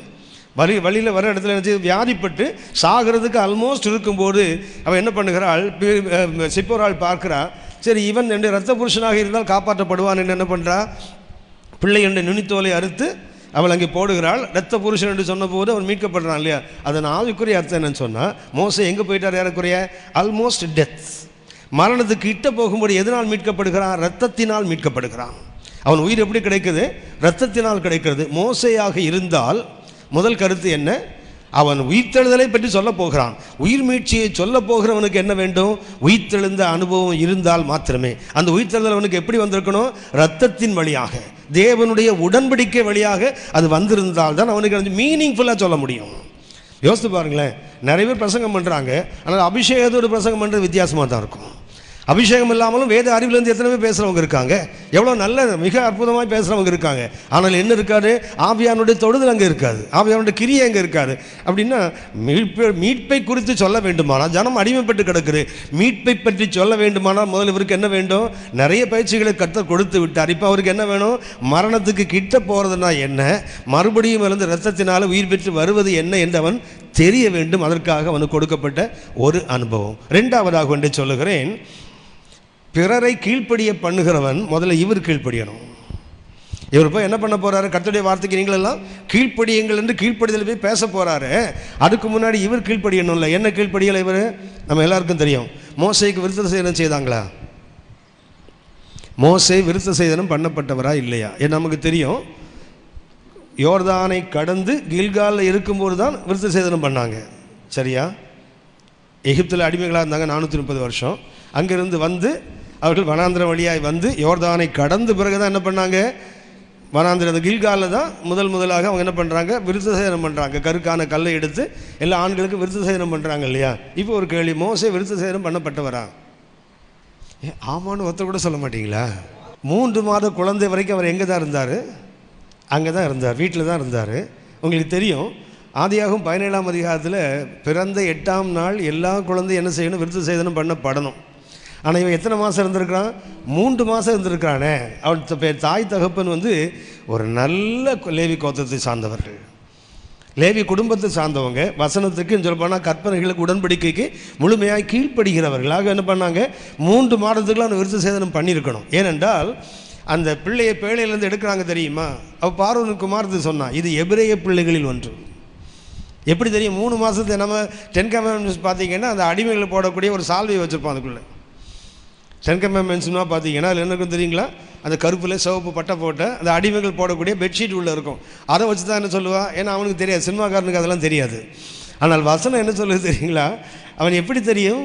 அது விருத்த சேதனம் பண்ணப்பட்ட குழந்தை. எனக்கு என்ன ஆச்சரியம்னா 3 மாதத்தில் மோசையை பார்த்தா எப்படி தெரிஞ்சுது? எபிரேய பிள்ளைன்னு தெரிஞ்சுது. 40 வயசில் மீதியான் தேசத்துக்கு ஓடி போகிறான் தெரியுங்களா? அந்த பெண்கள் போய் என்ன சொன்னாதுங்களா அப்பாட்ட? ஒரு எகிப்திய வாலிபன். பேசலாம் 3 மாதத்தில் எபிரேயனா தெரிந்தவன் 40 வயசில் எப்படி இருக்கான்? உலகம் பண்ண கோலத்தை பாருங்களேன். என்ன ஆகிட்டான்? ஒரு எகிப்திய வாலிபன் எங்களுக்கு உதவி செய்து எங்களுக்கு தண்ணீர் காட்ட உதவி போட்டிருக்கல அப்படின்னா வளர வளர என்ன செய்யுது? முதல்ல நல்ல கண்டுக்குட்டியாக தான் இருந்தது, வளர வளர பன்றிக்குட்டியாக மாறி போயிடுது. அது பிறக்கும் போதெல்லாம் நல்லா தானே பிறக்குது. மோசேக்கு ஏன் கர்த்தர் வழியில் அவனை கொல்ல பார்க்க வேண்டும் என்றால் ஒரு காரணம் என்ன? உயிர்த்தெழுதலின் அனுபவத்தை அவன் அனுபவிக்க வேண்டும். 2வது காரணம், இவன் போய் மற்றவங்களை இப்போ என்ன செய்ய போகிறார்? நீங்கள் உடன்படிக்கைக்கு கீழ்ப்படியணும், வசனத்து வேண்டி வாழ வேண்டும் என்று சொல்ல போகிறவர் இவர் பிள்ளைக்கே விருத்த சேதனம் பண்ணலன்னா அப்படி நம்ம பிறரை கீழ்ப்படிய பண்ணுகிறவர்கள் முதல்ல என்ன செய்யணும்? இவர்கள் கீழ்ப்படிந்தால்தான். நம்ம பாட்டி சொல்லி கொடுத்த கதை, குரங்கு தலையில் தொப்பி இருக்குது, குரங்குகளை போடுமா? போடாது. குல்லாக்காரன் தொப்பியை கீழே போட்டால் தான் குரங்கு என்ன செய்யும்? பிரசங்கம் பண்ணுறவன் கீழ்ப்படியாத வரைக்கும் கேட்குற. நான் விசுவாசியை குரங்குன்னு சொல்லலை, சரியா? அது எப்போ எங்கே போய் சொல்லி வம்பு வந்து அதாவது மேய்க்கிறவர்கள் சரியாக இருந்தால் தான் மேய்க்கப்படுகிறவர்கள் சரியாக இருக்கும். அவனை பார்த்தா என்ன சொல்லணும்? வசனம் இப்படி சொல்லுது பாருன்னு சொல்லக்கூடாது, என்ன பாரு நீ நடந்தான் சொல்லணும். என்னை பார், நான் வசனத்தை இப்படி வாழ்கிறேன், ஆகவே நீயே என்னை போல வாழுன்னு சொன்னால் விசுவாசிக்கு இன்னொரு பேசுகிறதுக்கு வாய்ப்பே இல்லை. ஆனால் என்ன சொல்லுவாங்க? நல்ல பிரசங்கியார் எங்கள் பாஸ்டர் ஒருத்தர் சொல்கிறாரு, நல்ல ப்ரொஃபஷனல் ப்ரீச்சராம். பேசலாடு என்ன ஆள் வேணுமாள் தொழில் ரீதியாக நல்லா பேச தெரிஞ்ச ஆசாமின்றார் ஒருத்தர். நம்ம பற்றி எவ்வளோ பெரிய கணிப்பு வச்சுருக்கான் பாருங்களேன். நல்லா பேச தெரிஞ்ச பொழைக்க தெரிஞ்சவனுங்க. அப்படி தான் இன்றைக்கி ஊழியக்காரனுக்கு உலகம் சொல்கிற பேர். தொழில் திறமை நிறைய இருக்குது. ஒரு ஹிந்து சொல்லுகிறார், ஒரு ரட்சிக்கப்பட்ட பையனுடைய தகப்பன் சொல்லுகிறார், உங்கள் பாஸ்டர் பேசுகிறத நான் பார்த்தேன், நல்ல தொழில் திறமை இருக்குது அந்த மனுஷனுக்கு. பேசுனா எவனும் பாக்கெட்டில் உள்ளது அப்படியே எடுத்து போட்டுற மாதிரி பேச தெரியுது உங்கள் ஆளுக்கு. அப்படி தான் நம்ம பற்றி கணிச்சு வச்சிருக்கோம். அப்போ என்ன தான் வாய்ச்சொல் வீரர் நினைக்கிறானே தவிர வாழ்க்கை அல்ல. மோசே கர்த்தர் ஏன் கொல்ல பார்க்கிறார்? பிறருக்கு போரிக்க போகிற நீ முதல்ல என்ன செய்ய? உன் வீட்டை சரிப்படுத்திக்கொள், உன் பிள்ளைகளுக்கு விருத்த சேதனம் பண்ணு, அப்புறம் அவனை நடத்த போகலாம். 3வது ஒரு காரணத்தை சொல்லுகிறேன். கர்த்தருடைய ஊழியத்தை செய்கிறவர்கள் தேவனுடைய வசனத்துக்கு கீழ்ப்படிவதற்கு காலதாமதம் கூடாது. No delay. உங்களுக்கு தெரியும் தானே? கீழ்ப்படி அந்த காலந்தாளத்தில் என்ன ஆகுது தெரியுங்களா? ஒரு காலத்தில் அது நமக்கு நியாயமாகவே தெரிஞ்சிடும். ஒரு பிரசங்கம் கேட்குறோம், இல்லை ஒரு வசனத்தை படித்த உடனே மனசில் உணர்த்தப்பட்டது தெரியுங்களா? உடனே செய்தால் தான் நீங்களும் நானும் செய்வோம். செய்யாவிட்டால் என்ன ஆகும் தெரியுங்களா? இதை செய்யாத நிறைய ஊழியக்காரனை கர்த்தர் நம்ம முன்னாடி காட்டுவார். பேசலாம், அவரே இப்படி இருக்கிறாரு, இவரே இப்படி இருக்கிறார். என்ன பண்ணுவோம் தெரியுங்களா? ரட்சிக்கப்பட்ட உடனே மனசுக்குள்ளே அந்த உணர்வுகள் வருது தெரியுங்களா? ஒரு அர்ப்பணிப்பு வருது தெரியுங்களா? அப்போவே அர்ப்பணிக்க கற்றுக்கொண்டால் தான் ஒழுங்காக இருக்க முடியும். எதையுமே கர்த்தர் பேசின உடனே கீழ்ப்படிஞ்சால் தான் கீழ்ப்பட முடியும். இல்லைன்னா என்ன ஆகும் தெரியுங்களா? நாளாக நாளாக நாளாக மனம் கடினப்பட்டு போயிடும். ஊழியத்துக்கு ஒப்பு கொடுப்பதும் அப்படித்தான். கர்த்தர் ஊழியத்துக்கு வான்னு சொன்னோன்னா என்ன பண்ணும்? உடனே பவுல் செய்தார் தெரியுங்களா? தெருக்களில் இறங்கி இயேசுவே கிறிஸ்து என்று பிரசங்கித்தார் தெரியுங்களா? No delay at all. காலதாமதம் செய்ய என்ன ஆகுதுன்னா, நாம் காலதாமதம் செய்ய செய்ய செய்ய நம்முடைய கீழ்ப்படியாமல் இன்னும் அதிகமாகிட்டே போகும். மோசேக்கு 3 காரணங்கள். 1, உயிர்த்தெழுதலை அனுபவிக்க. 2வதாக பிறரை கீழ்ப்படிய வைக்க வேண்டியவன் கீழ்ப்படியணும். 3வதாக தேவன் உணர்த்தினதை செயல்படுத்துவதற்கு காலதாமதம் கூடாது. சரி, அடுத்த காரணம் சொல்லுகிறேன். அது கர்சோமாக இருக்குமானால், ஒருவேளை இந்த அவன் என்பது கர்சோமாக இருக்குமானால், கர்சோமாக இருக்க வாய்ப்பு இருக்கிறது. ஏனென்றால் 1 ஆதியாகமம் 17:14 வாசிங்க. ஆதியாகமம் 17:14. நுனித்தோலின் மாம்சம் விருத்த சேதனம் பண்ணப்படாதிருக்க நுனித்தோல் ஆண் பிள்ளையா இருந்தால் அந்த ஆத்துமா என் உடன்படிக்கையை மீறினபடியால் தன் ஜனத்தில் இராதபடிக்கு அருள் போவார். அப்படின்னா கர்த்தர் கொல்ல பார்த்தது மோசேயா கெர்சோமா? விருத்த சேதனம் பண்ணப்படாது கெர்சோம் தானே, ஆமாவா? அதுக்கு ஏன் போய் மோசையை கொல்ல போகணும்? அதான் அவன் செய்யலை, ஆனால் கர்த்தர் அவனை கொல்லுவேன்னு சொல்லலை, அப்பனை கொல்லுவேன்னு சொல்லலை. அது அந்த பிள்ளையை தான் கொல்லுவேன்னு சொல்லியிருக்காரு. நுனித்தோல் யாருக்கு அகற்றப்படலையோ அந்த ஆண் பிள்ளை தான் அறுப்புண்டு போகும்னு சொல்லியிருக்காரு. ஆண் பிள்ளையோட அப்பாவை அறுப்பேன்னு சொல்லலை. யாருக்கு கற்றுக் கொடுக்கப்படாது இருந்தாலும் இழப்பு யாருக்கு? பையனுக்கு, அப்பாவுக்கு தான். நீ என் வேதத்தை மறந்தால் நான் ஒன்றை கொல்லுவேன்னு போடல, உன் பிள்ளையை மறப்பேன் தானே சொல்லியிருக்காரு. ஏனென்றால் பிள்ளை இழந்தால் தான் அப்பனுக்கு அதிகமாக வலிக்கும். ஒரு தாய்க்கு படுகிற அடியை காட்டிலும் அவள் பெற்ற பிள்ளைகளுக்கு படுகிற அடி அவளுக்கு அதிகமாக வலிக்கும். ஆனால் கர்த்தர் என்ன சொல்ல பாருங்க, எந்த ஆத்துமா விருத்த சேதனம் செய்யலையோ அதுதான் அறுப்புண்டு போகும்னு சொன்னாரே தவிர அப்படி தகப்பனை கொல்லுவேன்னு கர்த்தர் சொல்லலையே. புரியுதா உங்களுக்கு? அதனால தான் இது கர்சமாக இருக்க வேண்டும் என்று நிறைய வேத பண்டிதோட கணிப்பு. ஸோ இது டிஃப்ரெண்ட் வியூஸ் தான். உங்களுக்கு ஏற்கனவே ஒரு ப்ரீ டிட்டர்மின் மைண்ட் இருக்குது, இது மோசைதான்னு முடிவு பண்ணியிருக்கீங்க. நான் அதை மாற்ற விரும்பலை, பட் மாற்று கருத்து இருக்குங்கிறத உங்களுக்கு சொல்ல வரேன். எதுக்குன்னா தாமதிப்பதினால் வருகின்ற குளறுபடியே சொல்லுகிறேன் உங்களுக்கு. ஒழுங்காக மோசை தாமதிக்காமல் வழியில் தங்காமல் போயிருந்தாலும் அந்த பிரச்சனை வந்திருக்காதுல்ல, ஆமாவா? ஒன்று கவனிங்க, அந்த யாத்திராகும் 4:24 தெரியுங்களா? அது ஆங்கிலத்தில் பார்த்தீங்கன்னா வழியிலே தங்குமிடம்னு போட்டிருக்கு தெரியுங்களா? அதுக்கு எப்படி இன், ஆங்கிலத்தில் இன் என்ற வார்த்தை, இன் தெரியும் தானே உங்களுக்கு? இன்னும் என்ன? சத்திரம். மோசே எங்கே தங்கினார்? எவ்வளோ நாள் தங்கினார் தெரியல. மாசக்கணக்கில் தங்கியிருந்தா யோசித்து பாருங்க. ஓரே பருவத்தில் கர்த்தர் பேசி ஒரு புஷ் பண்ண போது எங்கே போயிட்டார்? மீதியாலுமே உட்காந்துட்டார்ல. அங்கேருந்து புஷ் பண்ணி எகிப்துனா வழியில் வந்து ஒரு சத்தத்தை வந்து மாசக்கணக்கில் உட்காந்துட்டாருன்னா எவ்வளோ நாளுன்னு போடலை. அதனாலேயும் கர்த்தர் மோசையை கொல்ல பார்த்துருக்கலாம். வழியிலே தங்குமிடம் போட்டிருக்க தவிர எவ்வளவு காலம் தங்கினார் அது இல்லையே. அதனாலே மோசத்தை கொல்வதற்கு அதுவும் ஒரு காரணம்தான். சரி, கெர்சோமை கொல்லுவதற்கு, அது கெர்சோமாக இருந்தால் கொல்வதற்கு ஒரு காரணம் என்ன? அவன் விருத்த சேதனம் பண்ணப்படாதவன். பண்ணாத தகப்பனை கொல்லுவேன்னு கர்த்தர் சொல்லலை. விருத்த சேதனம் பண்ணப்படாத ஆத்துமா அந்த கோத்திலிருந்து அறுப்புண்டு போகும். ஆகவே அது கெர்சோமாக இருக்கலாம். இன்னொரு காரணத்தை சொல்லுகிறேன். யாத்திராகமம் 4ஆம் அதிகாரம் 20 முதல் 23 வரைக்கும் வாசிங்க. யாத்திராகமம் 4ஆம் அதிகாரம் 20 முதல் 23 வரை. அப்பொழுது மோசே தன் பிள்ளைகளையும் கழுதையின் மேல் ஏற்றிக்கொண்டு எகிப்து தேசத்துக்கு திரும்பினான். தேவனுடைய கோலையும் மோசே தன் கையிலே பிடித்து கொண்டு போனான். அப்பொழுது கர்த்தர் மோசேயை நோக்கி, இப்ப கர்த்தர் வழியில மோசேயிட பேசுகிறார். என்ன பேசுகிறார்? நீ எகிப்திலே திரும்பி போய் சேர்ந்த பெண், நான் உன் கையில் அளித்திருக்கிற அற்புதங்கள் யாவையும் பார்வோனுக்கு முன்பாக செய்யும்படி எச்சரிக்கையாயிரு. ஆகிலும் நான் அவன் இருதயத்தை கடினப்படுத்துவேன், அவன் ஜனத்தை போக விடான். அப்பொழுது நீ பார்வோனோட சொல்ல வேண்டியது என்னவென்றால், அப்போது நீ பார்வோனோட பேச வேண்டியது என்னவென்றால், இஸ்ரவேல் என்னுடைய குமாரன். இஸ்ரவேல் யார்? என்னுடைய குமாரன், என் சேஷ்ட புத்திரன். என் நம்ம ஊரில் சேஷ்டபுத்திரன், சேட்டபுத்திரன் நிறைய இருக்கிறான். சேஷ்டபுத்திரன் தான் பைபிளில் இருக்குது, முதல் பிள்ளை. நமக்கு சேட்டபுத்திரன் தான் பஞ்சமே இல்லை ஊரில். இஸ்ரவேல் யார்? அவருக்கு சேஷ்டபுத்திரனா சேட்டபுத்திரனா? சேட்டபுத்திரன் தான். எந்த இடத்துல பார்த்தாலும் கர்த்தருக்கு உபத்திரமும் யார்? அவன் தான். ஆனாலும் கர்த்தர்னு சொல்கிறாரு, இவன் என்று சேஷ்டபுத்திரன். உங்களுக்கு தெரியும், ஓசியா 11ஆம் அதிகாரம் 1ஆம் வசனத்துலேருந்து கொஞ்சம் வாசிங்க. ஓசியா 11 1ஆம் வசனத்திலிருந்து கொஞ்சம் வாசிங்க. 1-2 வசனங்களை வாசிங்க. ஓசியா, இஸ்ரவேல் இளைஞனாக இருந்தபோது வரவித்தானே, அவன் தான் என்னுடைய சேஷ்டபுத்திரனை அழைத்தேன். பின்னாடி பார்த்தீங்கன்னா இந்த சேஷ்டபுத்திரனுக்காக கர்த்தர் மனமுருகி பேசுவார். இப்போ இஸ்ரவேல் யார்? கர்த்தருடைய சேஷ்ட, அவருடைய முதல் பிள்ளை அவன் தான். இப்போ வாசிங்க 4. இல்லையா 4ஆம் அதிகாரம், யாத்திராகமம் 4ஆம் அதிகாரம். எனக்கு ஆராதனை செய்யும்படி என் குமாரனை அனுப்பிவிடு என்று கட்டளையிடுகிறேன். அப்போ அந்த இஸ்ரவேல் கர்த்தருக்கு யாரு? முதல் பிள்ளை சேஷ்டபுத்திரன். அவனை அனுப்பிவிடு. அவனை விடமாட்டேன் என்பாயாகில் நான் உன்னுடைய குமாரனை உன் சேஷ்டபுத்திரனை சங்கரிப்பேன் என்று கர்த்தர் சொன்னார் என்று சொல்லி என்றார். கவனிச்சீங்கன்னா 2 சேஷ்டபுத்திரன். ஒருத்தன் யாரு? இஸ்ரவேல் சேஷ்டபுத்திரன், இன்னொன்று எகிப்தினுடைய சேஷ்டபுத்திரன். 2 சேஷ்டபுத்திரனை கர்த்தர் காட்டுகிறார். ஒருத்தன் யாரு? இஸ்ரவேல் முழுவதும் கர்த்தருக்கு சேஷ்டபுத்திரன். அதே இதில் எகிப்தியிலையும் கர்த்தர் என்ன பார்வோனுக்கு என்ன சொல்லுகிறார், உன்னுடைய மூத்த பிள்ளைகள் எல்லாத்தையும் நான் செய்வேன், கொல்லப் போகிறேன். 2 சேஷ்டபுத்திரனை சொல்லிட்டு கர்த்தர் அப்படின்னா அந்த ஃபர்ஸ்ட் பாண்ட் இருக்கு இல்லையா, சேஷ்டபுத்திரன் இருக்குது, அதனுடைய மேன்மையை சொல்லிக்கொண்டே வருகிறார். வரும்போது என்ன சொல்கிறாரு, சேஷ்டபுத்திரனுக்காக அவனுடைய சேஷ்டபுத்திரன் நான் அழிப்பேன் என்று சொல்லிட்டு வந்த பிறகும் அந்த மோசே என்ன பண்ணுறார், வழியில் தங்கினார் என்றால், வழியில் கொஞ்ச நாள் தங்கிட்டாருன்னு சொன்னால் கர்த்தர் என்ன பண்ணுறாரு, அவனுடைய சேஷ்டபுத்திரனை தொட்டபோது தான் தெரியுது மோசைக்கு, ஆகா சேஷ்டபுத்திரனுடைய வேல்யூ எப்போ, இஸ்ரவேலுக்கு அவருடைய சேஷ்டபுத்திரன், எகிப்தில் உள்ளவங்கெல்லாம் பார்வோனுக்கு சேஷ்டபுத்திரன், நடுவில் யார் நிற்கிறான், மோசையின் சேஷ்டபுத்திரன். இவனை தொட்டால் உனக்கு எப்படி வலிக்குது, இப்படி தான் அவனுக்கும் வலிக்கும் எனக்கும் வலிக்கும். Price the Lord. அதனால் அது யாராக இருக்கணும், கர்சவமாக இருக்க வேண்டும் என்ற ஒரு வாய்ப்பு இருக்குது. சரியா?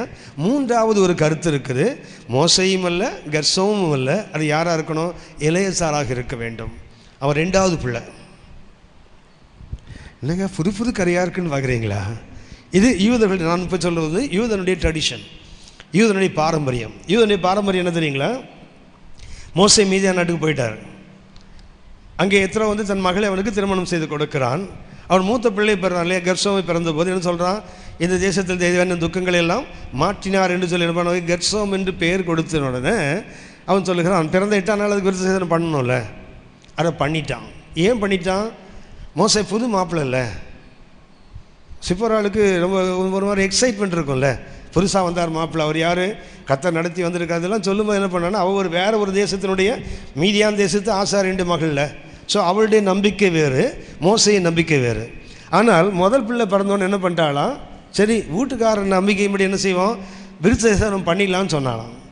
2வது எலெயாசார் பிறந்தபோது அவள் சொன்னாலாம், ஒரு பிள்ளை வான் ஜனத்தில், ஒரு பிள்ளை ஏன் இனத்தில்.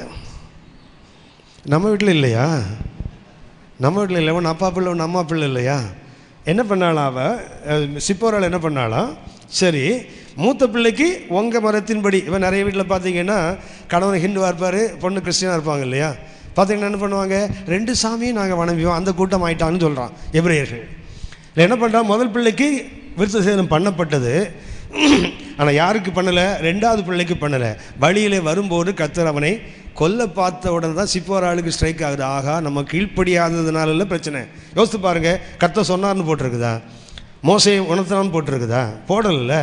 இவள் அந்த சூழ்நிலை வரும்போது யோசிக்கிறாள், உடனே என்ன பண்ணுறான், கருக்கான ஒரு கல்லை எடுக்கிறாள். அப்படின்னா அவளுக்கு ஏற்கனவே தெரிஞ்சிருக்குது, தெரிஞ்சிருந்ததுனால என்ன பண்ணுறா, 2 பிள்ளைக்கு பண்ணான்னு போடல, ஒருத்தனுக்கு தானே பண்ணான்னு போட்டிருக்குது.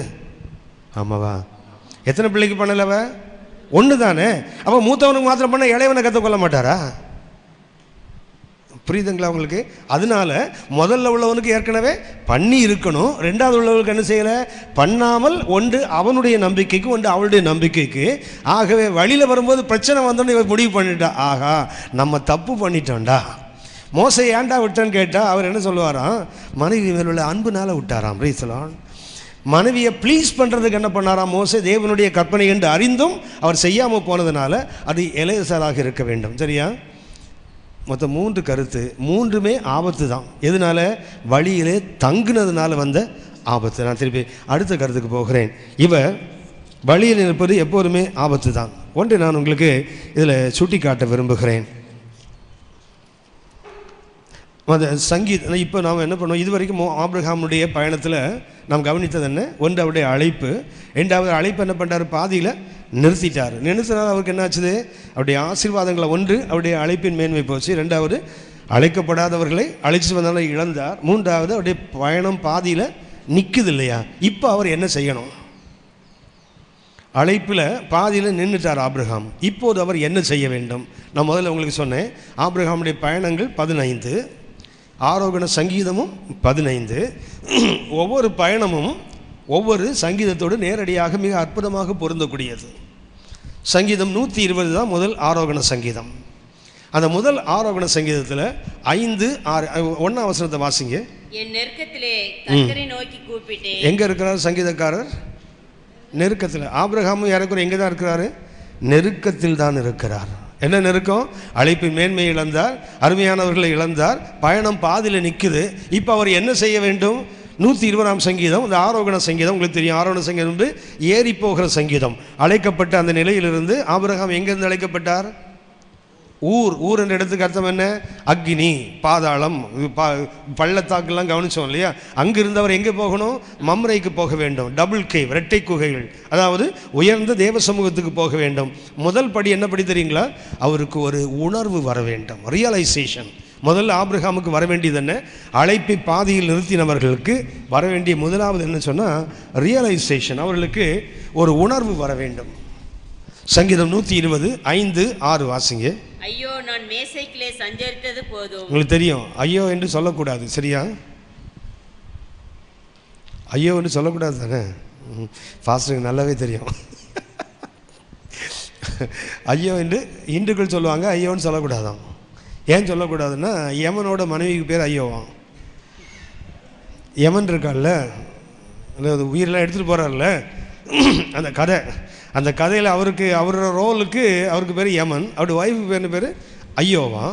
அதனால் எங்கேயாவது ஐயோன்னா யமன் வந்துடுவாரான். யாரா என் ஒய்ஃப் பேரை சொன்னதுன்னு வந்துடுவாரான். வந்தவர் சும்மா போக மாட்டார்ல, எவனை வந்து கூட்டு போயிடுவாரான். அதனால ஐயோன்னு சொல்லக்கூடாதான். அது அப்படி ஒரு நம்பிக்கை, ஒரு பயமுறுத்தி வச்சுருக்காங்க அவங்கெல்லாம். இதுக்கு அடுத்தவனுக்கு சாபமாக ஒரு வார்த்தையை சொல்லக்கூடாது. 8 முறை அந்த 5ஆம் அதிகாரம் வரைக்கும் பார்த்தீங்கன்னா 8 முறை ஏசாயா ஐயோ சொல்வார். இவனுக்கு ஐயோ, அவனுக்கு ஐயோ, எல்லாவனுக்கு ஐயோ சொல்லிட்டு கடைசியில் ஓ டு மீ, எனக்கு ஐயோ. அப்படின்னா அடுத்தவங்களுக்கு ஐயோ சொல்லக்கூடாது, நமக்கு ஐயோ சொல்லணும். Price the Lord. ஏன்னா பாதியில் நின்று தொலைச்சிட்டேனே, தேவன் கொடுத்த அழைப்பை நான் பாதியில் நிறுத்தி விட்டேனே, இப்போ எனக்கு என்ன சொல்லணும்? ஓ டு மீ. சங்கீதக்காரன் தாவீது அங்கே சொல்லுகிறா, ஐயோ நான் மேஷேக்கிலே சஞ்சரித்தது போதும், கேதாரின் கூடாரங்கள் அண்டையிலே குடியிருந்தது போதும். ஒரு தேவ மனிதன் இப்படி சொல்லுகிறார். ஆவிக்குரிய வாழ்க்கையின் 3 நிலைமைகளை சொல்லுகிறார். நான் அன்றைக்கு 4 வார்த்தைகள் சொன்னேன், ஞாபகம் இருக்குது? ஆவிக்குரிய நிலைமையில் முதல்ல என்ன? ஊழியங்கள் எதில் ஆரம்பிக்கிறது? Starts with a man. அடுத்தது என்ன? It becomes a moment.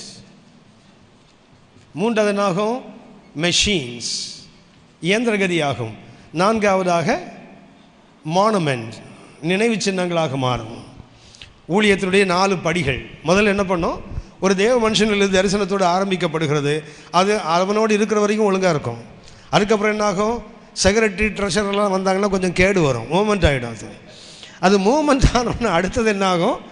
அது இயந்திரகதி ஆகும். இன்டர்நெட் போட்டால் நல்லா இருக்குங்க, கம்ப்யூட்டர் போட்டால் ஓஹோன்னு இருக்குங்க, எல்லாம் வந்துடும்ல, இமெயில் கொசுமெயிலாம் உள்ள வரும்ல. மிஷின்ஸ் ஆகும்போது என்ன ஆகும்னு சொன்னால் அது இன்னும் கொஞ்சம் கேடடையும். கடைசியில் என்ன ஆகும் தெரியுங்களா? நினைவு சின்னங்களாக மாறிவிடும். இங்கே ஒருத்தர் இருந்தார், இங்கே ஒரு சபை இருந்தது, நல்லா தான் ஆரம்பித்தார், அப்புறம் வழியில் காணாமல் போயிட்டார்.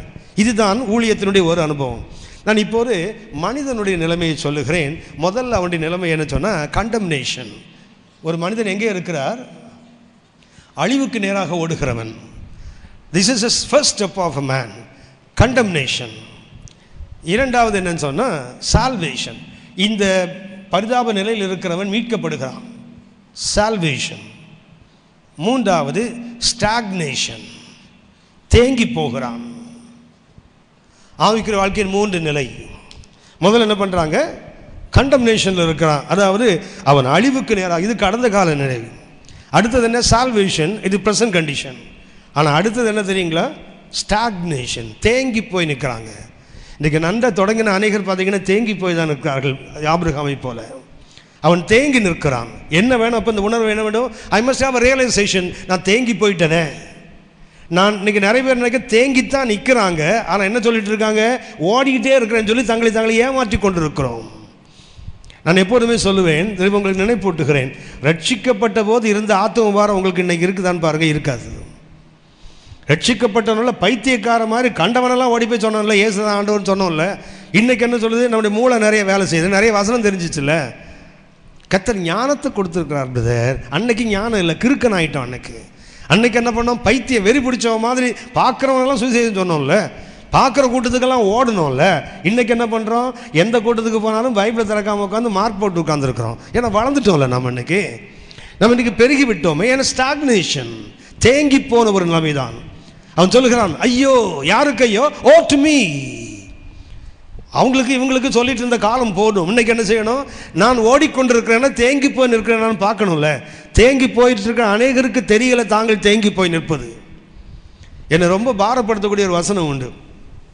சிம்சோனை விட்டு ஆவியானவர் போயிட்டாரு, அது அவன் தெரியாமல் வழக்கம் போல எழுந்திருந்தான் போட்டிருப்பாருங்க. இன்றைக்கி அநேகருக்கு கர்த்தருடைய அபிஷேகமும் கர்த்தருடைய அழைப்பும் அவங்களுக்கு பாதியில் நிற்குது. ஆனால் அவங்க என்ன நினச்சிட்டு இருக்காங்க, எனக்கு ஒரு குறையும் இல்லை, நான் திரவிய சமயம்னு சொல்லி லவோதிக்கா சபை சொன்ன மாதிரி தான் சொல்லிட்டு இருக்கிறோம். இங்கே இந்த ஸ்டாக்னேஷனில் இருந்தால் என்ன செய்யணும்? ஐயோ, யாருக்கு? அடுத்தவங்களுக்கு இல்லை, நான் தேங்கிட்டேனே. என்ன சொல்லுகிறார்? நான் மேஷைக்கில் குடியிருந்தது போதும், சஞ்சரித்தது போதும், கேதாரின் கூடாரங்களிலே குடியிருந்தது போதும், சமாதானத்தை பகைக்கிறவன் குடியிருந்தது நான் போதும் என்று சொல்லுகிறாரே. அப்படி என்ன வரணும்? ஒரு ரியலைசேஷன். நம்ம எல்லாருக்கும் தெரியும், உணர்வு இல்லாவிட்டால் என்ன தெரியுங்களா? இந்த வாசிங்களா, ரோமர் 1:21 வாசிங்க. ரோமர் 1:22. ஆமாம், உணர்வில்லாத அவர்கள் இருந்து அவர்கள் தேவனை அறிந்தும் தேவன் என்று மகிமைப்படுத்தாமலும் ஸ்தோத்தரியாமல் இருந்து தங்கள் இதயங்களில் வீணர்கள் ஆனார்கள். உணர்வில்லாத அவர்கள் இருதயம் இருளடைந்து போகும். இன்றைக்கு உணர்வில்லைன்னு என்ன தெரியுங்களா? இருளடைந்து போகின்ற ஒரு அபாயம் உண்டு. ஓடுறோம்னு நினச்சிட்டு இருக்கிறோம் நிறைய பேர், ஆனால் தேங்கி போய் நிற்கிறோம் ஒரு அவல நிலை. இதை தேங்கி போய் நிற்பதற்கு ஒரு உதாரணத்தை நான் சுட்டி காட்டுகிறேன். 2 சாமுவேல் 2:23 வாசிங்க. 2 சாமுவேல் 2:23. அவன் விலகி போக மாட்டேன் என்றபடியினால். யார் இவன்? ஆசகே. யார் இவன்? ஒருவன் அப்னேரை துரத்திட்டு ஓடிட்டே இருக்கிறான். தாவீதின் தளபதியாகிய யோவாபுடைய தம்பி ஆசகேல் என்ன செய்கிறான்? தோற்று ஓடுகிற அப்னேர் பின்னாடி ஓடிக்கொண்டே இருக்கிறான். அவன் சொல்லுகிறான், இப்போ வாசிங்கம்மா 23. ஆனாலும் அவன் விலகி போக மாட்டேன் என்றபடியினால். விலகி போக மாட்டேன் என்றபடியினால் அப்னேர் அவனை ஈட்டியின் பின்புற அழகினால் அவன் வயிற்றிலே குத்தினான். ஈட்டி முதுகிலே புறப்பட்டது. என்னாச்சு? ஈட்டின் பின்புறமே பின்னாடி வந்துட்டு. அப்ப எவ்வளவு ஃபாஸ்டா ஓடிப்பான் பாருங்க. ரதமே ஃபாஸ்டா ஓடுது. இவன் எப்படி ஓடுகிறவன்? 18 வாசிங்க. அங்கே செரியாவின் 3 குமாரராகிய யோவாபும் அபிஷாயும் ஆசகேலும் இருந்தார்கள். ஆசகேல் வெளியில் இருக்கிற கலைமான்களில் ஒன்றை போல வேகமாய் ஓடுகிறவன். உங்களுக்கு தெரியும், வேகமாய் ஓடுவது, சிறுத்தையை காட்டிலும் வேகமாக ஓடுவது கலைமான் தான். இந்த வேகத்தில் ஓடுற யாரு? இந்த ஆசாமி. இப்போ என்ன பண்ணுறான்? செத்து கிடக்கிறான் வழியில். ஒரு காலத்தில் ஊழியத்தில் ஓஹோன்னு ஓடினாருங்க. இப்போ எப்படி கிடக்கிறாரு? ஆணு வாயத்திலிருந்து கிடக்கிறாரு ஆள். கலைமானை போல ஓடுகிறவன் 23 வாசிக்கிறோம். ஈட்டி அவன் முதுகில் புறப்பட்டு வந்ததுனால அவன் செத்து விழுந்தான். வாசிமா. அங்கேதானே விழுந்து செத்தான். ஆசகேல் விழுந்து கிடக்கிற இடத்திலே. நல்ல கவனிச்சிங்க. ஆசகேல் விழுந்தால் பரவாயில்ல, கலைமானை போல ஒருத்தன் ஓடுனவன் இப்ப செத்து கிடக்கிறானே, நஷ்டம் அவனுக்கு மாத்திரமல்ல, கர்த்தருடைய அழைப்பை பெற்று ஓடிக்கொண்டிருந்தவர்கள் நின்று விட்டால் அந்த நின்றது அவங்களுக்கு மாத்திரம் இழப்பு அல்ல. வாசிமா. ஆசகேல் விழுந்து கிடக்கிற இடத்திலே வந்தவர்கள் எல்லாரும் தரித்து நின்றார்கள். கவனிச்சிங்களா? அழைப்புல ஒருத்தன் விழுந்து போனா, நின்று போனா அவனோடு போகாது கேடு. அவன் பின்னாடி வர அத்தனை பேர் நிற்கிறான் பாருங்க. அப்போ என்ன செய்தான்னா, யோவா வந்து என்ன பண்ணான்? அவனை பிடிச்சி என்ன பண்ணானுங்க? அவனை வெளியே தள்ளி பாறையை விட்டு வெளியே இழுத்து போட்டு கல்லை போட்டு மூடின பிறகு தான் மற்றவெல்லாம் போனான்னு போட்டிருக்குது. ஆனால் நமக்கு ஒரு மகிமை நம்பிக்கை இருக்குது. கலைமான்களை போட கர்த்தருக்காக ஓடின ஆபிரகாம் போன்றவர்கள் இன்னைக்கு பாதியில் நின்று இருக்கலாம். புனித பயணம் தடைபட்டு போயிருந்தால் என்ன செய்யணும்? ஐயோ என்றது ஒரு சுய வெறுப்பு வேண்டும், ஒரு சுய தரிசனம் வேண்டும். இன்றைக்கு தேவை வந்து தேவ தரிசனம் முக்கியமானது. அதுக்கு அடுத்தது என்ன தெரியுங்களா? சுய தரிசனம், அப்புறம் தான் பிற தரிசனம். ஏசாயா சொன்னானே, ஐயோ அதமானேன் என்று சொன்னானே, எப்போ வந்தது தெரியுங்களா? ராஜாவை என் கண்கள் கண்டதே. முதல்ல தேவ தரிசனம், அடுத்தது என்ன? சுய தரிசனம். ஐயோ நான் ஒரு பாவியான மனுஷனாச்சே. அடுத்தது சொல்லுகிறான், அசுத்த உதடுகளுள்ள ஜனங்கள் நடுவே வாழுகிறவன். பிற தரிசனம். தரிசனத்தின் 3 பகுதிகள். முதல்ல தேவ தரிசனம், சுய தரிசனம், பிற தரிசனம். இந்த தரிசனம் வர வேண்டுமானால் நீங்கள் நானும் மிக விழிப்போடு இருக்க வேண்டும். என் அழைப்பில் தானே ஓடுறேனா, இல்லை அழைப்பில் பாதியில் நிற்கிறேனா? ஆசைகள் கலைமானை போல ஓடுகிறவன் தான். செத்து கிடந்தால் அவன் விழுந்து விட்டால் என்ன ஆகும் தெரியுங்களா? அநேகர் ஓடுவது நிற்கும், அநேகருடைய ஆவிக்குரிய வாழ்க்கை தடைபடும். அவன் அகற்றப்படாத வரைக்கும் அந்த பயணம் நிற்கும். ஆபிரகாமுடைய பயணத்தை நாம் கற்றுக்கொள்ள வேண்டியது அதுதான். என்ன தெரியுங்களா? அந்த ஆசைகள் என்ற பேருக்கு அற்புதமான பேரு, God has made. ஆசைகள் என்ற பேருக்கு அர்த்தம் என்ன? தேவன் இவனை உண்டாக்கி இருக்கிறார். God has made. ஆசைகள் என்ற பேருக்கு மிக அற்புதமான அர்த்தம், தேவனால் உண்டாக்கப்பட்டவன். ஆனால் இப்போ என்ன பண்ணுறாரு? செத்து போய் கிடக்கிறான் பாதையில். அவன் விழுந்தால் பரவாயில்ல, அவன் நின்றால் பரவாயில்ல, அவனை பின்பற்றி வருகிற அநேக தேங்கி நிற்பதற்கு இவன் வீழ்ச்சி காரணமாக போகும். கவனமாக இருக்க வேண்டும். சரி, இப்போ நமக்கு என்ன வேண்டும்? ஒரு சரியான தரிசனம் வேண்டும். தப்பான இடத்துல உட்காந்துருக்கோம்னு வச்சிங்களேன். இப்போ ஆபிரகாம் நின்றுட்டார், தப்பான இடத்துல ஒருத்தர் இருந்தார்னு வச்சிங்களேன், அவருக்கு என்ன உணர்வு வேண்டும்? ஐயோ நான் தப்பான இடத்துல இருக்கிறேனே. மீகா 2ஆம் அதிகாரம் 10ஆம் வசனம் வாசிங்க. மீகா 2:10. எழுந்திருந்து போங்கள். எழுந்திருந்து போங்கள்னா என்ன பண்ணுறோம்? அவங்க உட்காந்துருக்காங்கன்னு அர்த்தம் இல்லையா? எழுந்திருந்து போங்கள்னு யாரை பார்த்து சொல்லுவோம்? உட்கார்ந்துருக்கல. வாசிங்கம்மா. எழுந்திருந்து போங்கள், இது நீங்கள் இளைப்பாறும் இடம் அல்ல. என்ன பண்ணுறாரு? ரெஸ்ட் எடுத்து உட்காந்தான் பட்டினார் ஆள், அவ்வளவுதான். உட்கார்ந்து கூட இல்லை. நிறைய பேர் அழைப்பில் என்ன பண்ணுறாங்க? ரிலாக்ஸ் பண்ணிகிட்டு இருக்காங்க. நான் எப்போதுமே சொல்லுவேன், நான் அதை 100% நம்புகிறேன். எபிரேயர் 3ஆம் அதிகாரம் 6ஆம் வசனம் முதல் 4:11 வரைக்கும் பார்த்தீங்கன்னா 7 முறை இளைப்பாறுதல் என்ற வார்த்தை எழுதப்படும்.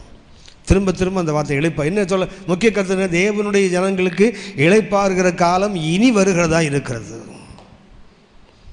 தேவனுடைய ஜனங்களுக்கு இது என்ன காலம் இல்லை, இளைப்பாறுகிற காலம் அல்ல. வயசாயிடுச்சு, என்ன பண்ணுங்க?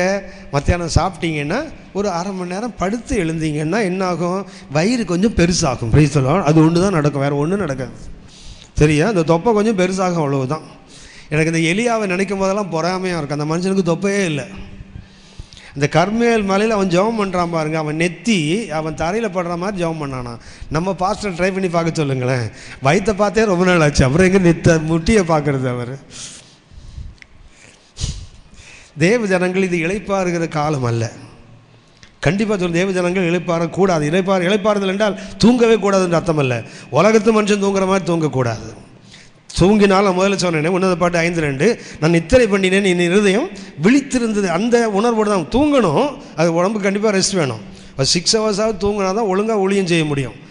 உங்களுக்கு தெரியும் நினைக்கிறேன், 6 மணி நேரத்துக்கு கீழே குறைவாக தூங்குகிறவர்களுக்கு ஹார்ட் அட்டாக் வர்றதுக்கு அதிகமான வாய்ப்பு, கிட்னி ஃபெயிலியர் ஆகிறதுக்கு அதிகமான வாய்ப்பு. இது பைபிள் சொல்லலை, விஞ்ஞானம் சொல்லுது. நான் சில நேரத்தில் யோசிப்பேன், அது உண்மை தானே. எனக்கு ஹார்ட் அட்டாக் வந்தது. அப்போ நான் யோசிப்பேன், ஒருவேளை அவன் விஞ்ஞானி சொல்கிறது சரிதானோன்னு யோசிப்பேன். ஏன்னால் அநேக ஆண்டுகள் 4 மணி நேரம் தான் நான் தூங்கியிருக்கேன். 24 மணி நேரத்தில் என்னுடைய தூங்குகிற நேரம் 20 மணி நேரம் தான். நான் 20 மணி நேரம் நான் முழித்திருந்திருக்கிறேன்.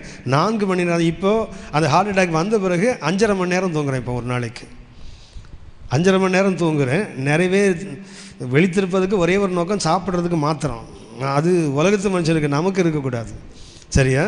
விழித்திருக்க எனக்கு ஒரு வசனம் திரும்ப திரும்ப கர்த்தர் பேசுவார், விழித்திரு ஆகாரத்தினாலே திருப்தி ஆவாய். தூங்கினா என்ன செய்வேன்? சோம்பேறியாவது மாத்திரமல்ல, ஆசீர்வாதங்களை இழந்து விடுவோம். தரித்திரம் வழிப்போக்கு ஆயுதம் அணிந்த வீரனை போல வரும். தரித்திரம் என்பது இந்த உலகத்தில் பட்டினி இருந்தால் கூட பரவாயில்ல, வசனத்தில் தரித்திரம் வந்தனா செத்து போகிறது நல்லது. அதை விட வசனத்தை படிக்கும்போது கர்த்தர் என்னோடு பேசாவிட்டால் நான் இருப்பதை விட சாவதே நல்லது. அப்படின்னா இந்த தரித்திரம் வந்துடவே கூடாது. அதுக்காகவா அது ஒருவேளை நம்ம விழித்திருந்தால் உலகத்துக்கு மனுஷனுக்கு சொல்லலாம், விழித்திருந்தால் நிறைய ஒர்க் பண்ணுவாங்க, நிறைய சம்பாதிக்கலாம். ஆனால் வசனம் சொல்லுகிறது, அதிகாலையில் எழுந்து நேரப்பட வேலையில் தரித்திருந்து வருத்தத்தின் அப்பத்தை புசிக்கிறதும் விருதா, அவரை தமக்கு பிரியமானவனுக்கு நித்திரை அளிக்கிறார் அல்ல, நித்திரையிலும் அளிக்கிறார். அதன் சரியான மொழியாக்கம். நித்திரை அளிக்கிறார்னா தூங்கிடுவான்னு அர்த்தம். நித்திரையிலும் தமிழில் குறைந்த மொழியாக்கம் அது. சங்கீதம் 127:3 இருக்குது. அந்த வசனத்தை ஃபுல்லாக படித்து பாருங்கள். நீங்கள் அதிகாலையில் விழித்து நேரப்பட வேலையில் தரித்திருந்து வருத்தத்தின் அப்பத்தை சாப்பிடுகிறதும் விருதா. அப்படின்னு அர்த்தம், எவ்வளவு ஏர்லி மார்னிங்கில் எழுந்து நீ பாடுபட்டு வேலை செய்தாலும் அது என்ன வேஸ்ட்டு தான். ஆனால் நீ கர்த்தரை நம்பி தூங்குனா என்ன செய்வார்? தூக்கத்திலும் யோசித்து பாருங்களேன், மனைவியை கண்டடைவது நன்மையா தீமையா? நான் உங்களை கேட்கல, பைபிளில் சொன்னதை கேட்டேன். சரியா?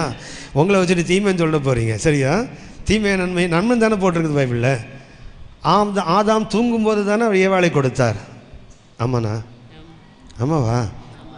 நித்திரையிலும் எலியா தூங்கும்போது தானே கர்த்தர் அப்பத்தை கொண்டு வந்து கொடுத்தாரு. நித்திரையிலும் கொடுக்கிறவர் தான். நித்திரையை கொடுப்பார் இல்லை. ஒருத்தர் பைபிள் ஸ்டடியில் சூப்பராக தூங்குறான் ஒரு ஆள். கேட்டால் என்ன சொல்கிறான்? கர்த்தருக்கு பிரியமானவன் பிரதர், அதான் நித்திரையை கொடுத்துட்டார். அடப்பா, பைபிள் ஸ்டடியில் தூங்குறதா கர்த்தருக்கு பிரியம்? அப்படி எடுத்துக்கொள்ளக்கூடாது. அந்த வசனம் குறைந்த மொழியாக்கம். நித்திரையிலும் கொடுக்கிறவர். சரி, போகட்டும். இங்கே வந்துடுவோம். நான் உங்களுக்கு இந்த கருத்தை நான் சொல்லிக் கொண்டேன். தப்பான இடத்துல இருந்தால் என்ன செய்யணும்? இவன் தூங்கிட்டு இருக்கிறான், படுத்து இளைப்பாரி கொண்டிருக்கிறார்கள். இது நீ இளைப்பாறுகிற இடம் அல்ல, இந்த இடம் தீட்டுப்பட்டது. அந்த தீட்டு உன்னை, இந்த நாசம் உன்னை மிகவும் கொடிதாக ஒரு நாசம் உனக்கு வரும் என்று அப்படியே எல்லா இடத்துலையும் என்ன செய்யக்கூடாது? நீங்கள் நானும் நின்று விடக்கூடாது. இன்றைக்கி என்ன வரணும்? நான் உட்கார்ந்துட்டேனே, நான் இளைப்பாரி கொண்டிருக்கிறேனே, என்ன செய்யணும்? எழுந்து ஓட வேண்டிய காலகட்டம். இன்னொரு வசனத்தை நான் சுட்டி காட்டுகிறேன். லூக்கா 15:17 வாசிங்க. லூக்கா 15:17. அவனுக்கு புத்தி தெளிந்த போது, அவனுக்கு புத்தி அப்படின்னா இளையகுமாரனுக்கு இது வரைக்கும் என்ன இருக்குது? புத்தி கலங்கி போய் இருக்குது. புத்தி தெளிந்த போது என்ற வார்த்தையின் பொருள் என்ன? அவன் புத்தி என்ன செய்து கலங்கி போயிருந்தது. ஆங்கிலத்தில் ரொம்ப நல்ல மொழியாக்கம் பண்ணியிருப்பாங்க. when he came to himself, அவனுக்கு புத்தி தெளிந்த போதுன்னு போட்டிருக்குது, அவனிடத்தில் வந்த போதுன்னு போட்டிருக்குது. அப்படின்னா இது வரைக்கும் என்ன பண்ணிட்டான்? அவன் அழைப்பு என்ன? இளையகுமாரனாக தகப்பனோடு இருக்கணும். இவன் என்ன பண்ணிட்டான்? ஆஸ்திகளை திரட்டி கொண்டு தூரதேசத்துக்கு போனான். அங்கே போனப்போ என்ன பண்ணிட்டான் தெரியுங்களா? எல்லாவற்றையும் இழந்து விட்டான். இழந்து விட்டு அந்த பண்டிகளோடு போராடுகிறான். அந்த பண்டி சாப்பிட்ற தவிடு கூட அவனுக்கு யாரும் கொடுக்கலை. ஒருவேளை கொடுத்துருந்தான்னா அவன் திரும்பி இருக்க மாட்டான். அந்த பண்டி தவிடு கிடச்சா கூட நம்மளால் அதுலேயே கன்வீனியண்ட்டாக காலம் தள்ளிடுவான். ஆனால் என்ன போட்டிருக்குது? அந்த பண்டி சாப்பிட்ற தவிடு கூட அவனுக்கு கிடைக்காத போது தான் யோசிக்கிறான், என் தகப்பன் வீட்டில் கூலிக்காரெல்லாம் சாப்பிட்றானே. அவன் எப்போது தனக்குள்ளே வருகிறான் அந்த உணர்வு அவனுக்கு வருகிறது. ஸோ என்ன பண்ணிட்டான்? when he came to the father, அப்பாட்ட வந்துட்டான்ல. ஒரு கருத்தை நான் உங்களுக்கு வலியுறுத்தி சொல்ல விரும்புகிறேன். இதை ஆழமாக நீங்கள் நானும் மனதுக்குள்ளே பதித்து கொள்ள வேண்டியது. இப்போ தப்பான இடத்துல இருந்தால் என்ன செய்யணும்? எழுந்திருந்து போங்கள். ஓ டு மீ. சரியான இடத்துல இருந்தால், சரியான இடத்துல தேங்கி போயிருந்தாலும் இன்றைக்கு நீங்கள் நானும் திருப்பி கொள்ள வேண்டும். இன்றைக்கி நிறைய தேவனுடைய ஊழியர்கள் என்ன தெரியுங்களா? we are placed in the right place, so it is sufficient. அந்த ஸ்டாக்னேஷனுக்கு காரணம் என்ன தெரியுங்களா? நான் அடைந்து விட்டேன் என்ற ஒரு இடைக்கு நான் வந்துட்டோம். அடைந்து விட்டேன் என்று யாருக்கும் இல்லை. பரிசுத்த பவுல் இருந்து யாராக இருந்தாலும் சரிதான். என்ன சொல்கிறாங்க? அடைந்தாயிற்று அல்லது முற்றிலும் தேர்ந்தவன் என்று எண்ணுகிறது இல்லை. ஒன்று செய்கிறேன், பின்னானவைகளை. அது எவ்வளவு உயர்ந்த அனுபவமாக இருந்தாலும் சரிதான். பவுல் மறந்தது என்ன தெரியுங்களா? நான் உங்களுக்கு கடந்த முறை சொன்னேன். 7 காரியங்களை மறந்திருப்பார். அதில் அவர் எபிரேயனில் பிறந்த எபிரேயன், பென்னமின் கோத்திரத்தான் 8 நாள் விருத்தசேதனம் பண்ணப்பட்டவன், நியாயப்பிரமாணத்தில் குற்றஞ்சாட்டப்படாதவன், பரிசேயனுக்கு பரிசேயன், இப்படிலாம் சொல்லிட்டு வர தெரியுங்களா? 7 விதமான கருத்துக்களை சொல்லுகிறார். இதெல்லாம் அவருக்கு ப்ளஸ் பாயிண்ட் தான். ஆனால் அவர் சொல்லுகிறார், நான் அவரை அறிகிற அறிவில் நான் முழுமை அடைய வேண்டுமானால் இதை என்ன செய்யணும்? அதை நஷ்டமாக எண்ண வேண்டும். அதை குப்பையாக தள்ளாத வரைக்கும் என்ன செய்ய முடியாது? அந்த முன்னாடி இருக்கிறத நான் பிடித்து கொள்ள முடியாது. அப்படின்னா தப்பான இடத்துல இருந்தால் நாம் இன்றைக்கு உணர்வோம். ஆபிரகாம் இன்றைக்கு ஆரானில் இருந்து விட்டார். தகப்பனை இழந்தார், அழைப்பின் மேன்மையை இழந்தார். அப்போ யோசிக்கிறார், ஓஹோ தப்பான இடத்துல உட்காந்துட்டோமோ. ஆனால் சரியான இடத்துல உட்கார வைத்தால், உபாகமம் 1ஆம் அதிகாரம் 6ஆம் வசனம் வாசிங்க. உபாகமம் 1ஆம் அதிகாரம் 6ஆம் வசனம். ஓரேபிலே நம்முடைய தேவனாகிய கர்த்தர் நம்மோடே சொன்னது என்னவென்றால், ஓரேபிலே நமக்கு தெரியும், ஓரேபில் என்பது கர்த்தருடைய பர்வதம். இந்த கர்த்தருடைய பர்வதத்திலே கர்த்தர் நம்மோடு சொன்னது என்னவென்றால், நீங்கள் இந்த மலை அருகே தங்கி இருந்தது போதும். போதுமா? அதுதான் சங்கீதக்காரன், மேஷேக்கில் குடியிருந்தது போதும், கேதாரின் கோடாரின் குடியிருந்தது போதும். அப்படின்னா தப்பான இடத்துல இருந்தால் போதும் என்று சொல்லுகிற தேவ ஜனங்கள் சரியான இடத்துல இருந்தால் மாத்திரம் ஏன் அதை சொல்லுவதில்லை? ஓரேப் தப்பான இடமா?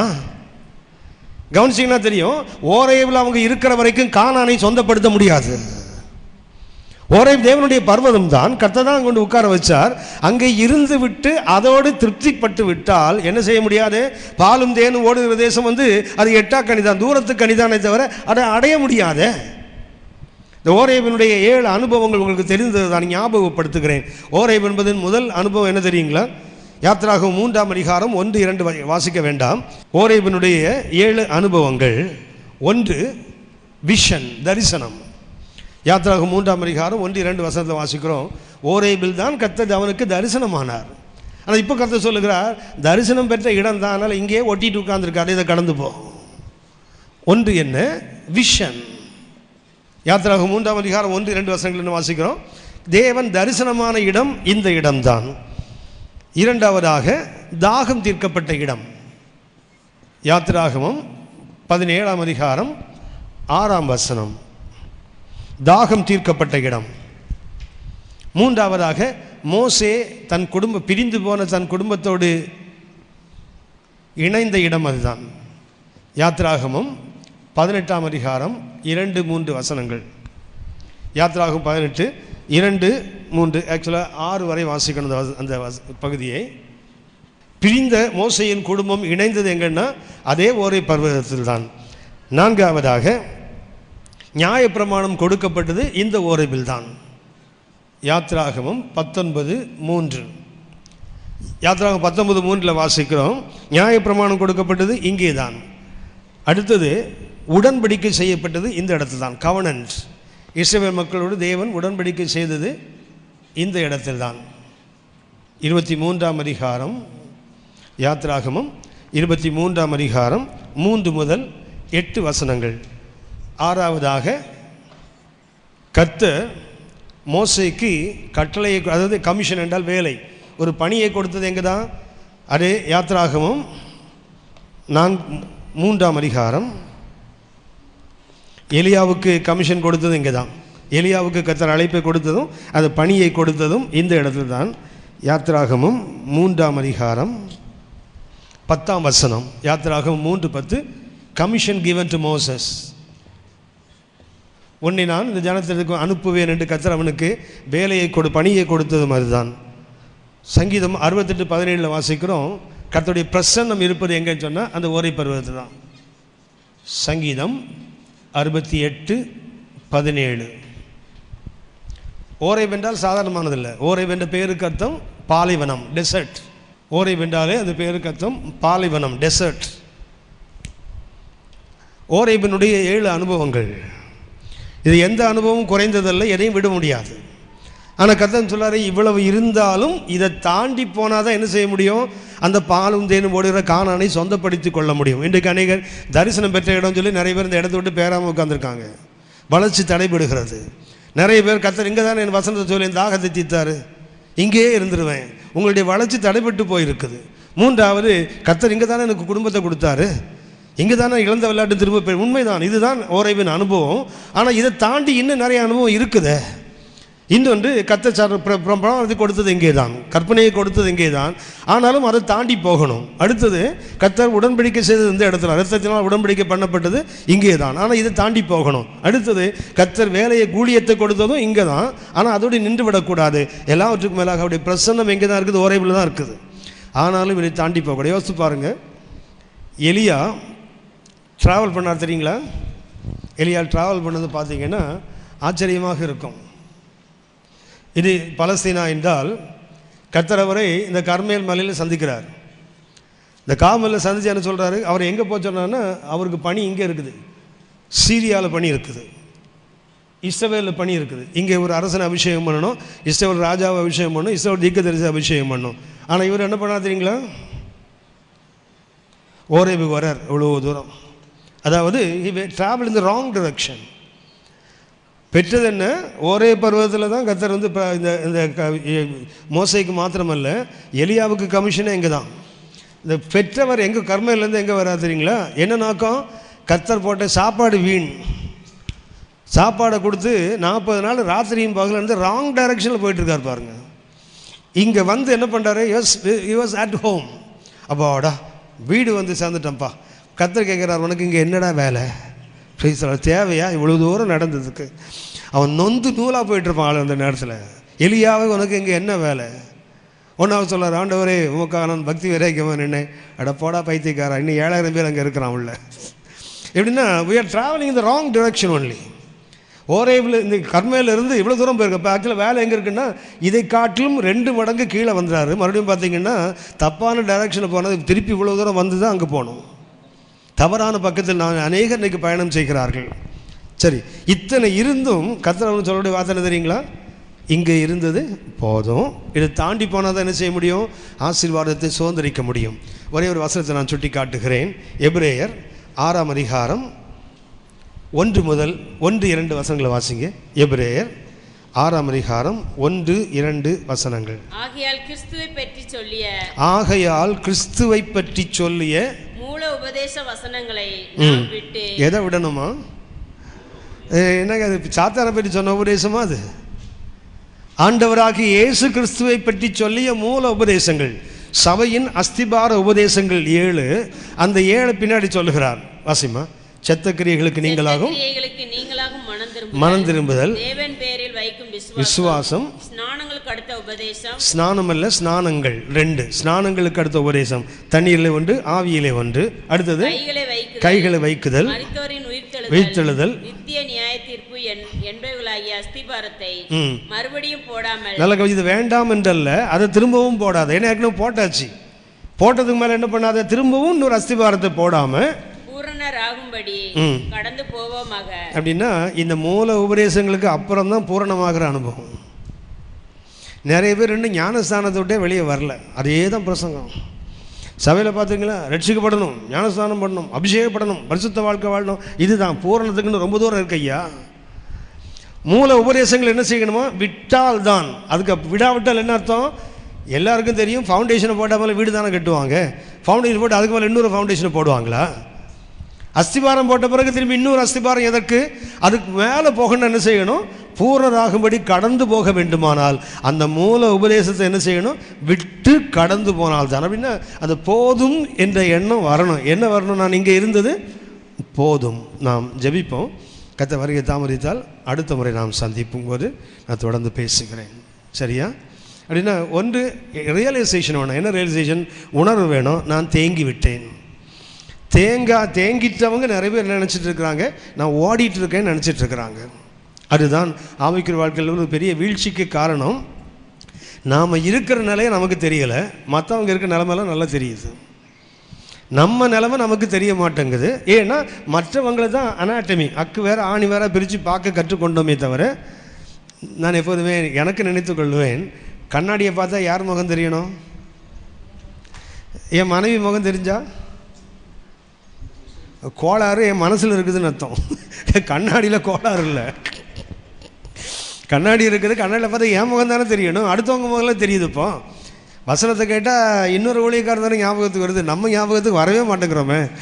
இப்போ நான் சொல்லிகிட்டே இருக்கேன் இல்லையா, தேங்கி நின்றால் 2-3 பேர் உங்கள் மைண்டில் வந்திருப்பாங்க. இவர் அந்த இவர் தான் இருக்கிறாரு, இவர் தான். ஏன்னா நான் அந்த இடத்துல இருக்கிறேங்கிறது ரொம்ப கொஞ்சம் என்ன நினைக்கிறோம், இவர் இன்னைக்கு இல்லாமல் போயிட்டார் அந்த மனுஷன், பாவி மனுஷன்.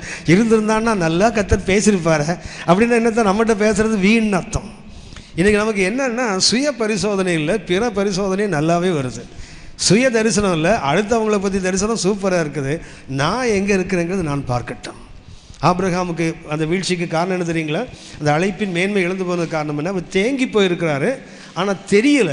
என்ன வருத்தம்னா, அவர் அங்கிருந்து அவராக எழும்பி வரலை, கர்த்தர் தான் புஷ் பண்ணுறார் அவரை. மறுபடியும் பார்த்தீங்கன்னா ஆபிரகாம் எழுந்து வரல, அவருக்கு சொல்லலை நான் ஆரானில் குடியிருந்தது போதும்னு அவர் சொல்லலை. என்ன சொல்லியிருக்கணும்? ஐயோ நான் தேங்கிட்டேனே, என் அழைப்பின் மேன்மை இழந்துட்டேனே, என் அருமையானவர்கள் இழந்துட்டேனே, என் புனித பயணம் பாதியில் நிற்குதே. அந்த ரியலைசேஷன் வரவே இல்லை பாருங்களேன். கர்த்தர் தான் திரும்பவும் அவருக்கு தரிசனமாகி சொல்லுகிறார், நான் உனக்கு காண்பிக்கும் தேசத்துக்கு போ. முதல்ல வான்னா கையை பிடிச்சிருக்க, போனா பிடிச்சி தள்ளுறாருன்னு அர்த்தம். முதல்ல என்ன பண்ணார்? அப்போஸ்தலர் 7ஆம் அதிகாரம் 2ஆம் வசனத்தில், வா என்றால் கைகளை பிடித்து அழைப்பது, போ என்றால் தள்ளுவது. அப்போ அழைச்சவன் உட்கார்ந்த போது இயேசு தேவன் என்ன பண்ணுறாரு? தள்ளி விடுற மாதிரி ஒரு சூழ்நிலை. ஆபிரகாமுக்கு கடைசி வரைக்கும் என்ன வரல? நான் தவறு செய்கிறேன் என்ற உணர்வு ஆபிரகாமுக்கு கடைசி வரைக்கும் வரல.